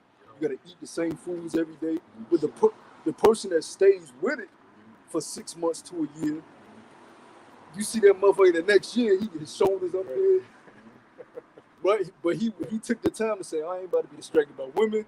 I ain't about to be distracted by all this bullshit y'all got out in the world. I'm logged in the gym. I'm eating this boring food every fucking day. Meal prep. They call it meal prep, where they literally eat the same food every fucking day. It's boring, but it's leading towards something. Now, the truth, a lot of guys look at what we do as boring. We just doing videos every day. We go up to camp every week. Boring. So they try to spice it up. But it's supposed to be like that. We're supposed to be like broken records. John the Baptist was in the wilderness saying the same thing over and over. The Lord coming, the Lord coming. You don't change the truth. The truth is what it is. So it's going to be redundant. You're going to do the same thing. You're going to bring out the same scriptures. You're going to bring out the same lessons. But you don't then say, I'm all this shit. Man. I gotta, spice it up. And what ends up happening? They use that to detach themselves from the body and start bringing out new breakdowns. Right. Because really what has happened is they've lost the oil. They've lost the faith. They can't endure no more. They got weak. We realize that it's repetitious, but we love it. Because consistency in anything builds what? Growth. And you perfect your craft. It's boring going to the gym, doing the same drills every damn day. But when it's game time and you balling on everybody's ass, it matters. You right? We ain't saying this is a party. This ain't no party. You ain't supposed to be no game, right? It's just like we was in the chat a couple weeks ago. We was going into a jest. Scripture say, "Be not a jester," right? A guy that jokes all the goddamn time, right? Because this ain't a game. This is a serious thing. But we come out here diligence and repetitiously, because we're building consistency. We're building a pattern that's going to lead to something. That's going to lead to fruit that we can actually uphold. So, brother, go ahead and get your proof. I know you've been going. It's what you brought up, but I just wanted to bring it up for edification in its entirety. This is Sirach 8:15. It says, "Travel not by the way with a bold fellow, lest he become grievous unto thee, for he will..." Yeah, grievous. Right? A headache. Yeah, every time I write this nigga, I get into something. You go out with this nigga, he get into it with somebody. Now you gotta have his back. If you don't have his back, he look at you as an op. Now you done got your ass beat, cause you know damn well here it is. It's probably a big ass nigga, or it could be a gang of niggas, and you done got your ass beat and jumped because you ran with this nigga. Really, you ain't got no business keeping company with a guy like that. You supposed to be keeping company with guys that are rehearsing the righteous acts, that are bearing the fruits of the spirit. That way you ain't grieving, because we got enough shit to be grieved about. Yeah, you're right. Why the fuck? What? I got enough shit on burner. Why the fuck would I want to get a friend that greets me? Yeah, Just because, and then you know what Jake does that shit because they like to have guys. Really, they use their friends as like bodyguards. When they go out, they like, yeah, we deep. Going back to that alone shit. My friends validate me being a man. Yeah. But they don't like that feeling of walking by themselves and seeing other people. Man, I feel awkward. But a real man is like, hey, I go where I need to go. Handle what I need to handle. I don't need to be with an entourage of people. They don't validate my worth. In the world, see, you have that mindset that friends validate your work, entourages validate your work. You used to pick on the guys that sit by themselves at the lunch table. That nigga ain't got no friends. That nigga was better off than you. That nigga owns a company now. He was locked in on his mission while y'all was busy trying to show off to each other. Vanity. Yeah, we got the shoes. We got the nice sneaks. Look at us. Yeah, we the cool crew. Vain shit. Go ahead, bro. Yeah, I was going to add on to what you said. Also, society teaches these, especially our kind, what tough is and how to be. So, like the brother's bringing out, we all know the people that want people around them so they can get into mission. Because what are they seeing on TV? What are they seeing in hip hop right now? What are they seeing in the movies on what gets the woman? The thug nigga that sells the crack, the pounds, gets revered as the most high. Essentially, people really look at these people as gods, but they don't realize that this ain't nothing but that's not reality. That's a perception that he has trickled down to our people, and it never plays out. When does the bad guy actually ride off in the sunset? Really, like for real? Or is reality he get his brains blown out on the curb and the police don't even cover his body so he can be memorial to the rest of you? Or he does a 100 year. I think of Big Meech. Where's Big Meech right now? Yeah, he don't get out there for another 6 years. He'll be damn near 60 by the time he get out. Continuing on though. I started getting at 15. Travel not by the way of a bold fellow, lest he become grievous unto thee, for he will do according to his own will. Yeah, he gonna do what he wanna do. Don't let that nigga get drunk or high. You ain't no controlling that wild nigga. It has no restraints. Oh, let's go holler at these bitches. Yo, she got a man, bro. Give a fuck. That's a red flag right there. We said that. That's Stop blocking, bro. Yeah, exactly. Yeah. That weak shit. That mother gonna holler. And see, and then finds out her boyfriend is fucking 7 foot, 400. Got the Glock on him. Just got out of jail. You like, Ready to go back. Yeah. He possessive. Yeah.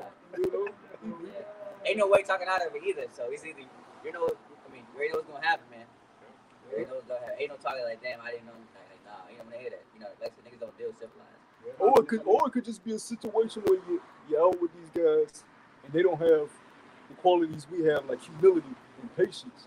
So somebody could do something to them that they don't like, and they immediately just lash out, which leads into a situation where if you were around a brother will be like, all right, let me have it. And then the night goes on. But majority of altercations happen why? Because these people are prideful, they're bold, all of them, the fat ones, the obese ones, the healthy ones, the unhealthy ones, women, men, children, all of them are prideful. You can't tell nobody shit. Everybody thinks they shit don't stink. Everybody think, nigga, you do something to me, I'm gonna do something to you.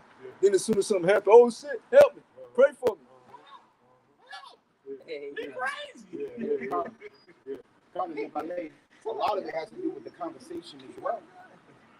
You know what I'm saying? Because if your conversation is off, then that's what you're gonna attract. You know what I'm saying? Because I be at the plantation and I work around a whole bunch of people, like who want stuff fixed, this, that, or the other. And I have to constantly supplant each person I converse with. Because I can't let them know my true intent. Yeah. And my true intent is I don't want to fucking be around you. Yeah. But I can't have that around you. You know what I'm saying? It's like in a way you become a master at supplanting, really, because, especially if you work a job where you have to talk to people, you become a master in it. At first it may become grievous. I remember when I first came into the truth and I was working customer service, I didn't think I was gonna make it. I'm like, ain't no way I could work and be in the truth. Because I didn't know how to, I didn't know how to balance it. When I came, I was so hot. I was like, motherfucker, fuck that. So, you know what I'm saying? You don't know how to, you go to work and you're like, you don't know how to, but as time goes, you're like, damn, I gotta learn, I gotta acquire that skill of conversing with these people. It was easy in the world, now it ain't easy in the truth, but I have to adapt that skill. And then as time goes on, you adapt, and you become like the brother said, you start to flip, and it becomes second nature. You shoot the shit with it. You just shoot the shit with it, but you can't allow yourself to, because that shit, if you shoot the shit too much, that shit can affect you. You know what I'm saying? So you gotta, it's a balance with that. Some of that shit you gotta cut short. I had a conversation. Real quick, the scripture says, "Be not unevenly yoked with unbelievers." Yeah, let Locke finish that one. Reads, lest he become grievous unto thee, but he will do according to his own will, and thou shalt perish with him through his fathers. You gonna die right along with it. And there's so many examples. You can open your smartphone up, go on any goddamn social media, and they're gonna have a video of a nigga getting his brains blown out, beat up, at the account of another nigga. You know what I'm saying? Or a woman. That applies to women too. A bold fucking woman to get your ass tore up too. Get your ass in a situation. Yeah. Or you can end up fighting her. If she call the cops on you or call somebody on you. You know? That's why it's better to just not even deal with it. If a woman, if you got to fight to be with a woman, especially girls in the truth, just let that shit go because it ain't gonna work. It's only you have something to lose. She don't. Yeah. She's already through. You know, it's you that's gonna get locked up, and then the Lord gonna leave you there like you had the wisdom to know what to do. Like, Lord, you want me to send an angel to open the break the law? I gave you the wisdom to not even be in there. The Lord always gives you a way to escape. That's how the Lord works. Jake think the Lord just works miracles just to the miracle is the wisdom he gives you. Knowledge and wisdom should be the stability at times. He already gave you the way to stay out of situations. When you get in them, now you want to pray. Nah, you should have listened when he told you not to even be doing that shit. Now he gonna decide, well, do I want to help you? How long should I leave you in that situation? Since you want to be your unwise son. He may leave you in that fucked up situation for a while because you decided not to use wisdom. A lot of times Jake be like, well, damn, why the fuck I'm going to this? Have you been applying the wisdom the Lord gave you? You're like, nah, I haven't. I didn't. So sit in that situation until the Lord, till Father say, okay, I'm gonna pull you out of it. The crazy thing is when you realize that you haven't followed the wisdom he's giving you, and you're sitting there and you're thinking about it, then it's like, I should have not done it. Then the scriptures come in. It's just like us being in slavery. Yeah, exactly. We're here now, and now we're screaming for the Lord to help us, deliver us. But wait a minute, if you would have listened to the law, statutes, and commandments, you would have never been here. Yeah. So the Lord's like, no, sit your ass there until I feel like I want to pull you up out of here. So that's how the Lord works. Right? Even with the miracles, you look at the wilderness. We're hungry. We're thirsty. The Lord didn't give it to them right away. Right? They had to do certain things. They had to show certain characteristics for the Lord to work on their behalf. That's how the Lord does miracles. He ain't going to just give you a miracle just because you ask for it. The Lord always wants something in return. Same thing like Eve. I said, if you want something, you gotta give me something in return. That's what you mean. The Lord does in the righteous way, he does in the left side. He's our father. It's just like any type of father, bro. If he's a wise father, you're not just gonna. If you told your son not to do something and he does it and he gets in trouble for it, you shouldn't just bail him out. That's not how he learns not to do it anymore. That's what he does. You leave him there. You know what I'm saying? So let's like if he got locked up. Pops, what did I tell you? Oh, he's married. And he got that one call. He got that one call. You know what you do? You know what I told you, Click. Now him as a man, now he gotta be a man and figure out how do I get out of this. Now is he gonna do it the nigga way? Or is he gonna be like, no, I'm gonna be a wise man, I'm gonna sit here and deal with it like a man? Yeah. And that's what a good father does. That's what a righteous father does. And that's what Yahweh does with us. Sit your ass there, be a man. Don't go the nigga way, because nigga way is the easy way. Yeah, right, especially in jail. Yeah, you can do the nigga shit while you're in captivity. But I want you to do it the right way. But I'm gonna leave you there. Because I told you what was gonna happen. That's how the Lord works. Go ahead, Zariola. This is 2 Corinthians chapter 6 and verse 14. It says, "Be ye not unequally yoked together with unbelievers. But what fellowship have righteousness with unrighteousness?" So that's a cut to any guy that says we supposed to be friends with IUIC. He's a goddamn liar. All right. The word unity means agreement. When you go into it, like when you go to the etymology of unity, it means agreement. If we don't agree on the doctrine, how the fuck are we in unity? Amos 3 and 3. Even it says, I think in 1 John, it says, if any unto you receive not the doctrine, receive him not in your house. Yeah. So, like you said, it makes no sense. How can you come as a unison, but you have two different, like I said, because me personally, like I said, I want to see them break down the stuff that these camps don't agree on, man, and then see what happens, man. See how much unity you got, you know. And plus, we know that unity don't even last that long anyway. It's just temporary. I think it's just for vanity and show. It even makes me mad, Nutty. It even makes me mad being around anybody that doesn't believe in the truth. I mean, it actually vexes me to the point where I just don't want to be around it. You know? And you know, a lot of times, you know, like what the brothers are bringing out, you know, we got to be around shit that we just don't want to be around. Use the word, but don't abuse it. But those who have lost faith have actually lost, you know?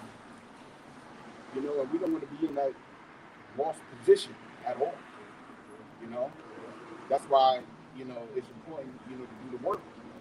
Do your videos, come out here, commune, you know, and get the information that you can possibly get.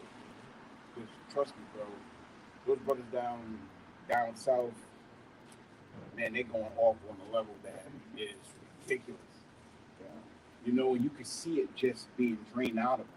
And you don't want that at all.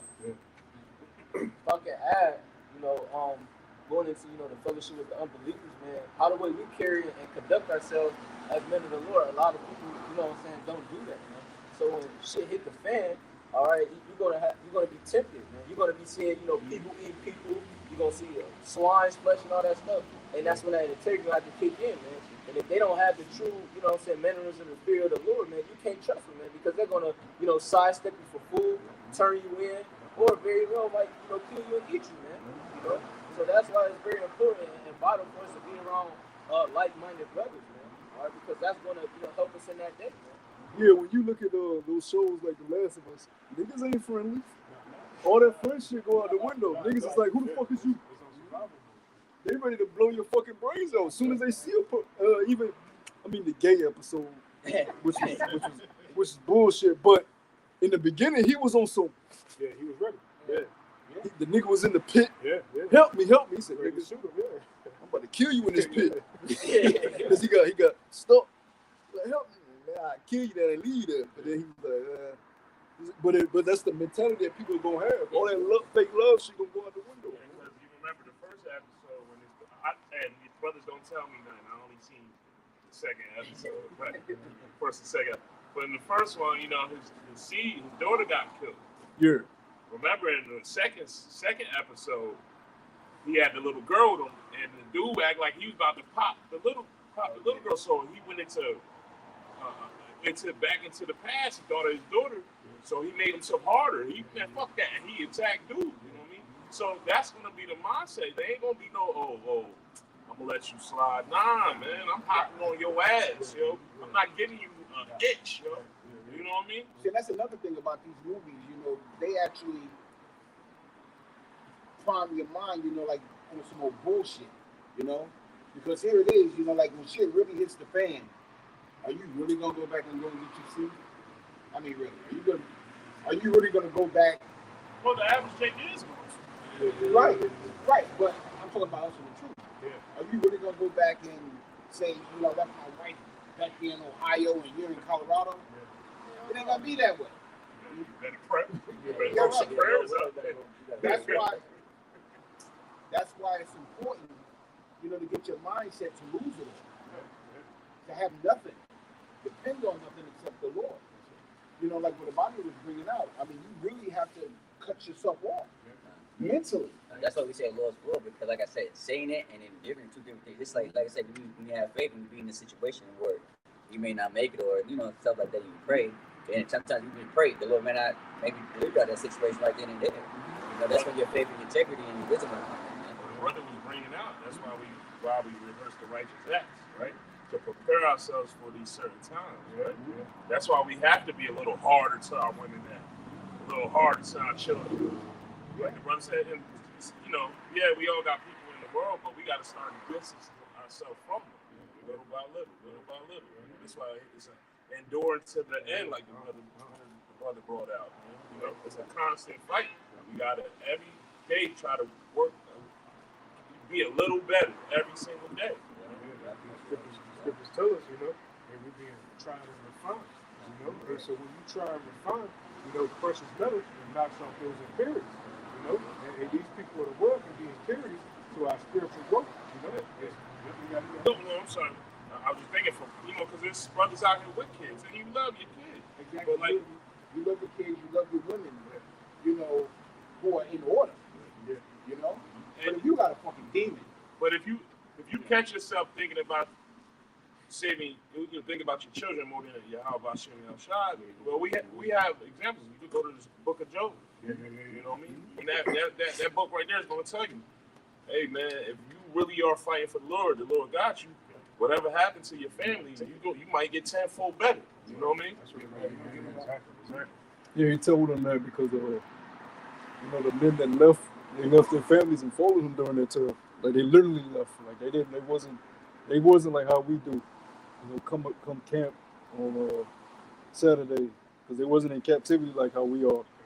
They didn't lose their heritage like we lost it. In this time, they actually knew that they were Judeans and they left their jobs of being fishermen and left their wives and children. Really left them. It's just went with Yahushua. The scripture say Yahushua didn't have a place to lay his head. They were just journeying and going. Can you imagine that scene? They tell their family, I'm out. The woman lost her fucking mind. Children lost her fucking mind. Lost their mind. But you can't be emotional with stuff like that, because we know that whatever the Lord does or puts us through, it's for the betterment. We may not understand it. Even when you look at Ishmael being sent off, that's a hard. He's the first nigga to be raised by a single mom. Look at that. He's the first nigga in history to have a single parent household. He was sent away, him and his mom. A woman by herself with herself was sent off. The Lord took him. That's a hard thing. That's what I'm saying. That was Abraham's first son. Yeah, that's a hard. That's his blood. That's actually his seed. That ain't like his stepson. Like he be playing by this stuff. This is actual seed. That's his. Talk like him, look like him, walk like him. Ishmael be getting down and be having a little. You know what I'm saying? They come from Abraham, man. But the Lord sent them off with Hagar, sent them away. That wasn't something light. So we deal with a power that, bro, he don't deal with the emotions that we deal with. He's not bound by time. We be at a red light. Damn, when this shit gonna turn green? Because we in the flesh, like we fucking impatient. We in the flesh. We in the flesh. No, but that's us. That's us. The Lord, he's not like that. You know what I'm saying? Just like with the character from the movie we seen last week, Cain. Now, when you go into that character, there's different versions of him. The one we saw was a more evil version. Okay. In Loki, the series, there's a version before him. He's called what's his name? Basically, he just says he's like, I'm just here. I'm everything.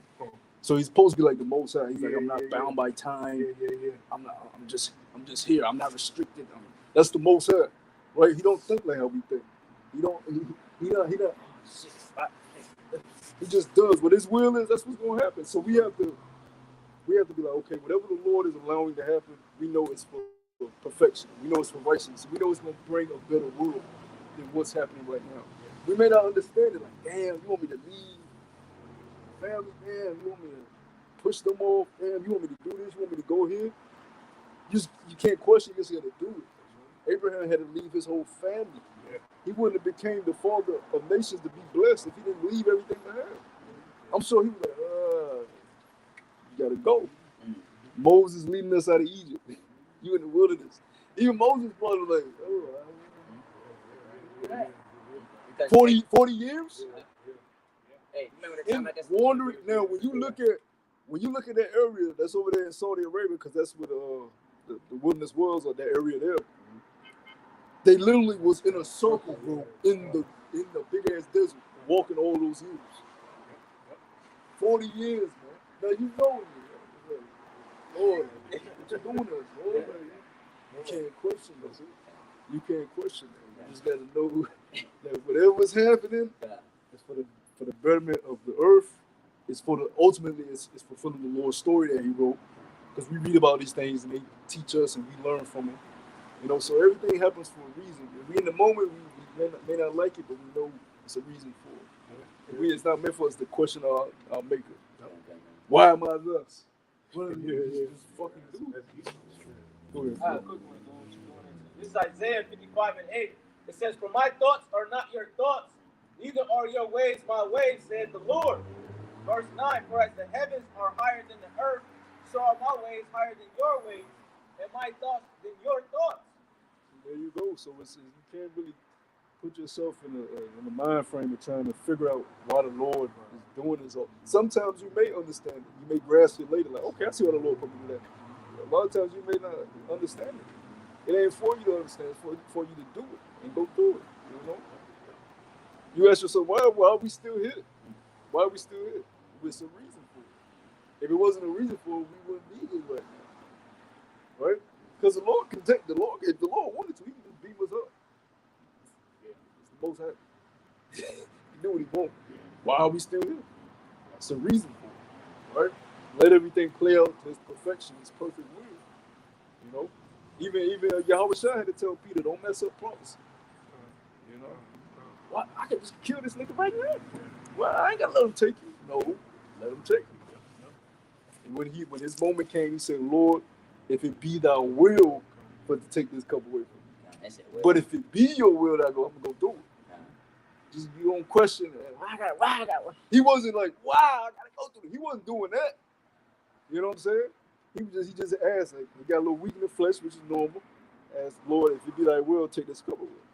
But if not, he was ready to go through it. But he didn't say, why we got to do it? Why we got to do this? Why we got to do that? He understood what needed to be done. And he did it. You know? He wasn't asking the question. Yeah. Ezra's was. Nah, Ezra's was married. Ezra's was married. Ezra's is just like us, bro. He on a higher level than us, but he's just like us. He a man in the only perfect man was Yahweh Shai. You're going to read about guys like Nehemiah putting out Jake Panther. Yeah, I'm tired of shit. Y'all niggas can't even speak Hebrew, but y'all speaking this heathen shit.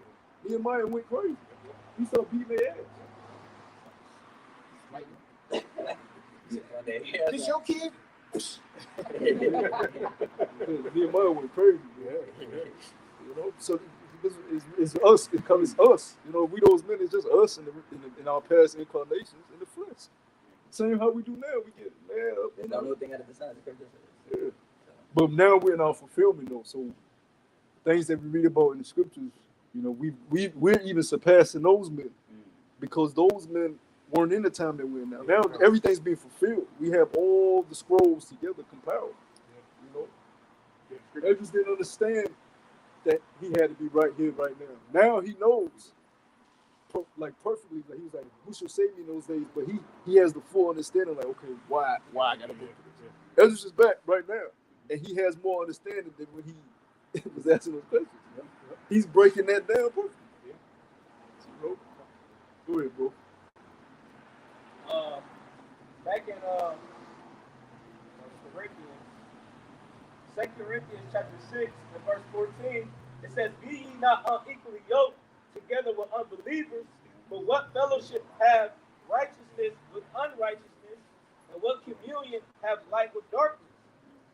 Verse 15, "And what concord have Hamashiach with Belial, or what part have he that believeth with an infidel?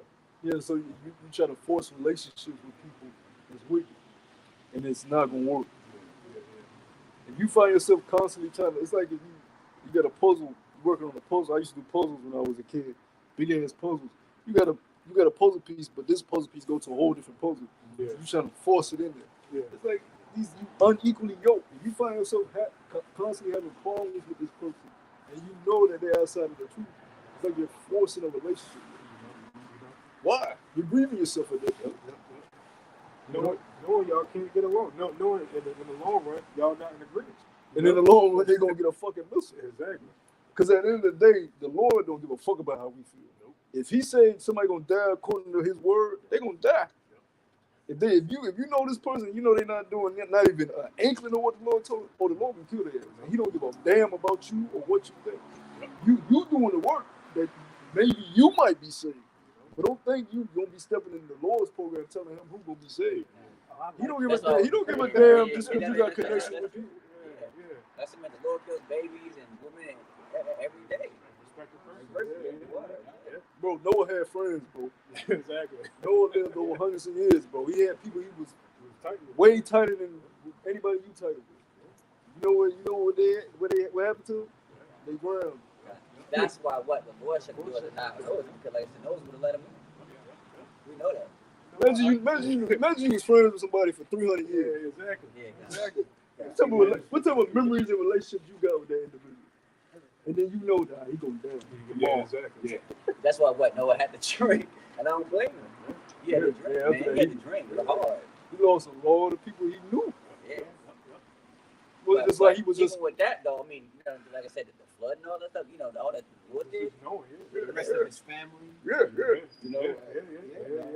So that's how the Lord deals. Yeah. That's how the Lord deals. You can't be attached to these people in the world because the Lord don't, like the brother just brought it out. The Lord, his thoughts are not our thoughts. He's not a respecter of persons. He don't deal with emotions. You may like somebody. You may hate them. Right? Yahweh Shai wasn't too fond of Peter, but the Most High loved Peter. Right? Because that's King David. Yahweh Shai loved John. That was the main ace. Even when he comes back, that's his main ace. But to the Most High Yahweh, John under Peter. And that's his first begotten Yahweh Shai. Yahweh Shai can go like, come on, Yahweh, make John the rock of the church. I don't really fuck with Peter like that. He cool, but you know what I'm saying? He too hasty in the spirit. So he got a little anger problem. Chill. Make John the second in command under me, Father. He can't do that because Yahweh won't Peter. Right? Now, did Yahweh Shai say that? No, Yahweh Shai said, Peter, go feed the sheep. Because Yahweh Shai understood. Yahweh Shai understood he's second in command. You love me, Peter? Go feed the sheep. Go do what you're supposed to do. John gonna be with me. But he understood, no, you the second in command. You the walk of the church. So it's more on your table than it is on John. Don't worry about why John's sitting here chilling with me. Right? That makes sense why he did that. Yeah. You still have more, Zara? Yeah, I was done with that. Right. Did you finish that up? Who were we at? We was at Matthew 24. Did you finish that up? You got to finish that off here.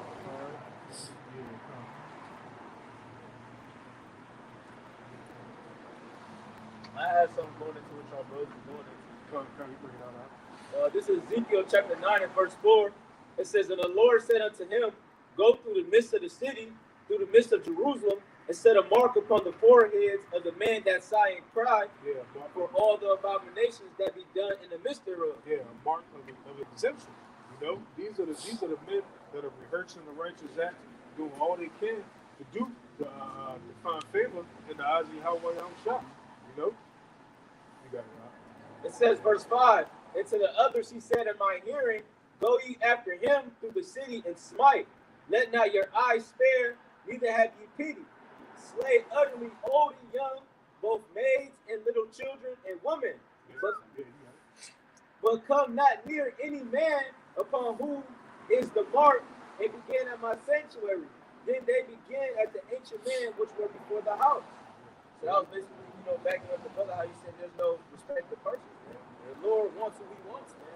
All right, and he's going to kill whoever he feels he pleases wants to kill, man. I just want to say this. That's why the Lord said, work out your own salvation with fear and trembling. Not your own, your mother-in-law, your father. Work out your own salvation with fear and trembling. Like what the Bible was bringing out as far as Moses having friends and stuff like that. Moses knew a lot of people were going to die. But he had to do what the Lord told him to do in order to save his house. Yeah, he was working on his own salvation. He was the one sitting there building up that ark, because he believed on he believed that the Lord was going to hold on to his promise, Hey, so he did all that he could do, to stand in that day, as we are as well, Yeah, that's what I was trying to find the scripture because it goes into what the brother was saying, because you're supposed to work out your own salvation with fear and trembling. Don't be trying to force it on your woman or your kids. Because the scriptures say, I was trying to find it real quick, that if you do the work, your house will be covered. Oh yeah, I think that's the next. So by you doing what you're supposed to do, the Heavenly Father might find favor and protect your family. So make sure you're working on your salvation. Yeah, I'm gonna try to find it. Yeah, the scripture said if you got a wife that's pleased to dwell with you, I mean that you're pleased to dwell with, then then she might be saved, because the scripture said the women shall be saved through childbirth. So brothers that think got families and that's together, the Lord may have favor for it. Yeah, it's all in the Lord's hands, Hey, especially if you ain't one of those hard men where you got a family and just it's in the Lord's hand. But if you got a sentimental value where you pray to the Lord, maybe He'll have mercy on their behalf for you, But it has to be a woman that's actually with you, that's been with you, that knows what you do, it's not bothering you. It can't be some fucking Keisha or fucking Bumble that's in the world that's gonna forsake you when the Karama come on. No, that's not what I'm talking about. I'm talking about a woman that's gonna be with you throughout all everything that's about to happen. Yeah, this is Acts 16:31. It says, and they said, believe in the Lord Yahushua Mashiach, and thou shalt be saved and thy house. Especially brothers, that have kids, that should be like more motivation, to go harder. Oh, God.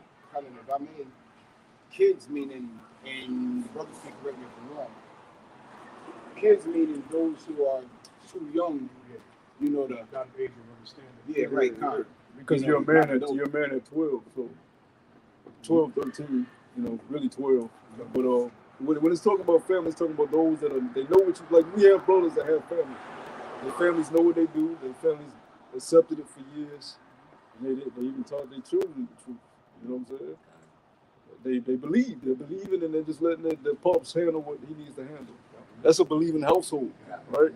Now the woman may not fully be persuaded in her mind, but she don't need to, because she's not bothering his work. That's right. That's a family that's a household that can be saved. But if it's a fucking rebellious, the kids are rebellious, the wife rebellious, they ain't saving them niggas. They grieving you. That's right. You gotta be pleased as well. Go ahead, bro. I think that's something. You was finished on that, Lalama? Yeah, I just want to. You have something out to that? Yeah, because it says, right for paraphrase, it isn't Romans, lower when I find it, but I'll find it later. But it said basically about, like, for example, because, the question that I was saying, well, what if my husband doesn't believe, but of course it says, but if the wife believes in the truth, her husband can't be saved. Yeah, a believing woman can sanctify. A believing woman can sanctify her husband. Because you have these women that think they can lead their husband because he's not in the truth. That's wicked. You have to just your belief has to be so strong that the Lord may have that man not take the Quran man to end. You know what I'm saying? Just off your belief. Or you might just have to wait till he died in Jacob's trouble because that can happen too. You might have an unbeliever husband and he runs into judgment during Jacob's trouble. Then the Lord gives you a way now to get a brother. Either way, you can't just leave the situation. You just gotta stay and believe. We talked about that last week. The orders.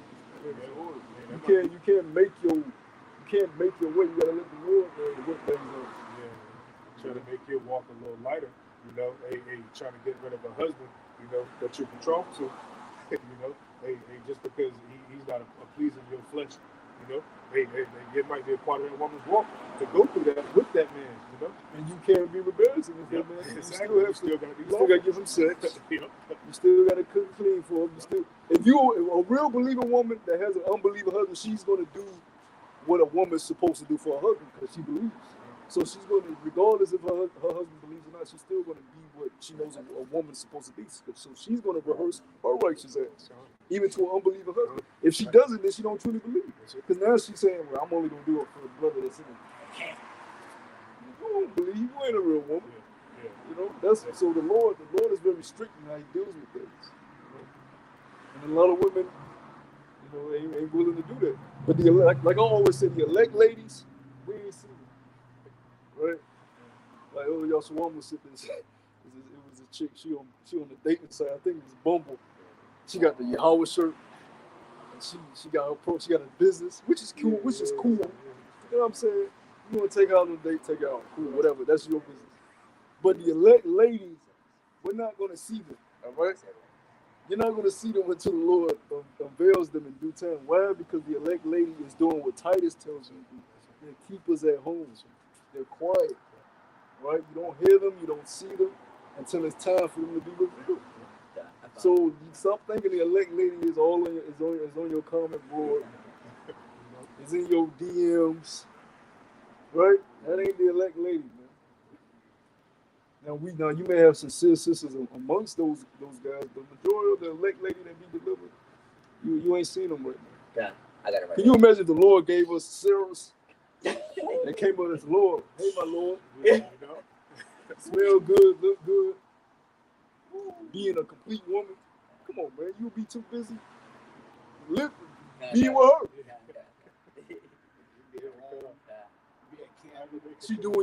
She washing your drawers in her thong when you get home. Hey, my Lord. Come on, man. Take a bug out. Give all this strength to his woman. God, pretty much. You're supposed to be in camp. I know. She telling you, I work with this one chick. I think I can get her to. I think I can get her to, be a part of us. I'm gonna talk to Lord. I'm gonna talk to her. You in the crib like, yeah. You think you made it? The lady in upper, you know what? I'm gonna lay this. You know, they can't have some eyes right now. This side, bro. Lady, but I found it. This is 1 Corinthians chapter 1, verse. I'm starting from verse 6. But I speak this by permission and not of commandment, for I would that all men What scripture you reading? 1 Corinthians 7 and See, now that's why they try to say that Paul wasn't speaking the law, right? Because everything Paul said wasn't written in the oral or written in the written law, right? Everything that he said wasn't written on the tablets, right? But that doesn't mean that it didn't come from Yahweh, man. You know, the whole law is spiritual, anyways. We had the law even before it was written on the what stone was they written on? It's a precious stone that the commandments was written on. It tells you what stone it was written on. I forgot the scripture. What was it? Jasper? I think it was Jasper. Oh, it's either emerald or Jasper. The commandments were written on. But even before then, we had the oral law. Right? It was an oral law. Because how did Adam and Eve know that they was going on? Right? How did the sons of God fall? Which brought on the flood. Right? Obviously, they were breaking something. They were breaking the oral law before the law was written on those tablets. Right? So just because Paul is saying something that wasn't written on the tablets or written in the written law doesn't mean It's not something you don't uphold. So read it from the top again. This is 1 Corinthians 7:6. But I speak this by permission and not of commandment. For I wed that all men were even as I myself, but every man have his proper gift of the Most High, one after this manner and another after that. I say therefore to the unmarried and widows, it is good for them if they abide, even as I. But if I cannot contain, let them marry. Yeah, so he's tough. Well, and that's a good point because he can't tell you. Read it again. And it says, I say therefore to the unmarried widows, it is good for them if they abide, even as I. But if they cannot contain. Yeah, because Paul was dealing with women, so he told the women that didn't have men, they was on. He said, look, I want y'all to be like me. Don't be in a relationship. Just believe and let's wait until our time. But he said, look, this ain't a commandment though, because he can't tell you that it's wrong. You got it, because they unmarried, so they can get a man, but he giving them wisdom though. He don't know that shorty is gonna be better for you. Just, be alone if you can endure it. Same thing he said to the men. He's like, look, I want y'all to be like me. I don't need a woman. I'm chilling. I know a woman gonna just be a distraction, but I know y'all burning. While y'all burning, so if you need it, go marry. Right? Like you said before, as I read, it said, "What? It's not a commandment." Yeah. It's wise counsel. And it says, "But if they cannot contain, let them marry. For it is better to marry than to burn." So you know what a burn is. Yeah, because when you burn, it leads you to do wild shit. You might commit adultery. So instead of burning or committing adultery in your mind, so on and so forth, it's best to just go ahead and marry. Find somebody. And it says, and to the married, I command, yet not I, but the Lord, let not the wife depart from her husband. But, I'm sorry, they were sapphire. They were written on sapphire. It's in Exodus chapter 24. It's known as sapphire. A sapphire is like a certain blue. Yeah, it's like a royal blue. And so when they show you that movie that the commandments written on rock, no, nigga, Esau, you just like rock, nigga. We fly. The Lord always dealt with precious stones. Even the Levitical priests, their garments have literally precious stones in there. 24. Yeah, those garments was decked out, bro. Little precious stones to represent each tribe. That's bad. You know? So the commandments were written, which lets you know when we came out of Egypt, we were balling. Yeah. We were balling, man. Yeah. Much substance. That's it. We were balling. That's why they was balling. Yeah, exactly. Going back to verse 10, and to the married, I command, yet not I, but Lord, let not the wife depart from her husband. But, and if she depart, let her remain unmarried, or be reconciled to her husband, and let not the husband put away his wife. Even the Lord will tell you, like, look, okay, if you really want to get a man, go back to your husband, because it goes back to the law, because your husband is still alive. So really, you're not even supposed to be dealing with another man. You're supposed to deal with your one and only man that penetrated you. So these women here are, in the Lord's eyes, they are so filthy. I'm like walking filth.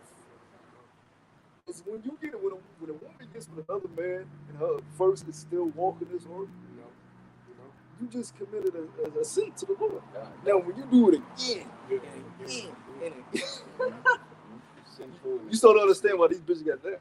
That's why what goes back to the law about what happened. You depart, from your husband, like that bill of divorce.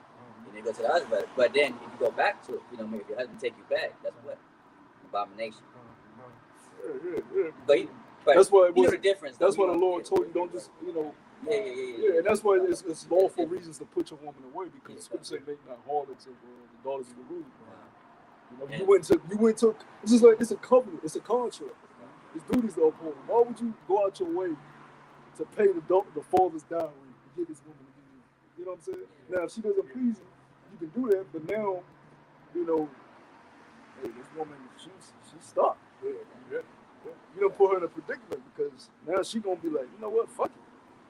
I'm about to be a fucking which is what you see in today's society. I'm gonna be a harlot because I'm not about to go without some dick. That's how they mindset. Yeah, I ain't about to go without. And like you said before, because you know, like stuff like that, that's like a rare occurrence. It ain't common. Yeah, it wasn't common. But even David did that. David said, look, didn't you laugh at me for dancing in my power? You ain't gonna get no children. And she had to stay under his household. Now people didn't date something like that's fucked up. Throw him in jail with R. Kelly. That's what they'll say to King David for doing that to that woman. That's mental abuse. But she should know her place. It was an honor for a woman to bear children. He took that away from her. Because you know how women is. David looked at it. For one, David was more manly than any of us walking this earth today. And he was, he was dancing for his power. That's an intimate moment. And his flaps came out. Just came out. It didn't want like on purpose. But he wasn't dancing, doing no fucking goofy shit like what's that? Some of that dumb shit they doing. He was literally like praising his Lord like with joy, and he was. You know what I'm saying? Yeah, like that was a serious intimate moment. He was dancing for his power. And then he looked and you laughing. Nah, that's crazy. That's what people think this truth is a joke. It's not a joke. Yeah. They be coming to, that's what sometimes I be getting pissed. They're laughing. Sometimes I want to kill you people. You know, we serious about this, man. We not here playing no fucking game. We can lose our life out here. You got CIA agents driving. Don't think they driving by all the fucking time looking at us. We all over the YouTube. We all over Google. We the main enemies, man. This ain't no fucking joke. Public enemy #1. Alright, make up my Send as far as I can. As soon as they ask for your driver's license and your registration, just believe it. Just believe it. You already got your information. Go ahead, bro.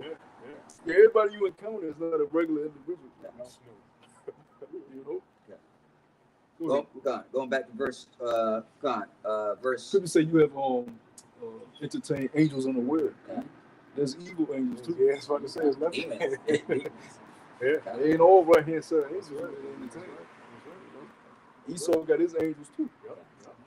Go ahead, bro. Verse 12. It says, "But speak to the rest. Speak, I, not the Lord. If any brother have a wife that believeth not, and she is pleased, and she be pleased to dwell with him, let him not put her away." Yeah, so she, so her belief ain't like you in the truth, but she's not bothering you. She's not saying, "Get the fuck off the highway and byway. Stop me over there. Stop it." She's not doing it. She's just letting you do you. She has, and if you like her, then the Lord can do that. He can save her. That's right. But if she one of them bitches like giving you hell and that, why would the Lord save an individual like that? You just at that point, she just some pussy getting you through the the month, however long it lasts. You got me look at you and say, I suggest you move out. And you no longer get with me. No longer get with me. You got any woman hindering you from doing this truth. Hey, you should know. She's not a woman unto you. Yeah, a woman's supposed to be a pillar of rest. She don't have to. It's not the woman's job to be the faith believer, the head in faith. As long as she's just obeying you, that's all she's supposed to do. Woman ain't supposed to be, I got a personal relationship with my God. No, through you, she has a personal relationship with the Father and the big bro. You know what I'm saying? She don't need to know a goddamn thing. She just need to do what you tell her to do. That's why. Go clean the room for me. Yeah, when she do her wifely duties, that's her showing, okay, I literally respect the man that I'm with. And then the Lord like, okay, you're doing what I created you to do. Serve your man. That's why he even said, if you got an unbelieving husband, he can be saved based off your belief because you're doing what he created you to do. You're still serving your man. Woman thinks she was created to be the one to connect to. No, the fuck what? Lord said his pasture is men. Go ahead, Zoriel. You had one? Yeah, I had a quick one going back onto the point where y'all was talking about the woman with her first husband and so on and so forth. So this is Jeremiah 3:1. It says, "They say if a man put away his wife and she go from him and become another man's, shall he return unto her again? Shall not the land be greatly polluted? But thou hast placed a harlot with many lovers. Yet return again to me, said the Lord. You know, so that also goes in, you know, to us. Man. We played the harlot with many lovers, going into the, you know, the false gods, you know, the ways of the heathen, man. But now we're being called back to our first husband, man. Because in Isaiah, I think it's 54:6, it says, thy maker is thy husband, man. You know, so we're coming back to our true husband, man. You know? Yeah, and a lot of women don't know who their God is. They actually think that their God is bypassing their husband, not knowing that their husband is their God and our God is Yahweh Shem Yahushua, although he's the Father and the power of God. But women have the hierarchy off of God. And the Lord beat the hell out of his woman too. The scriptures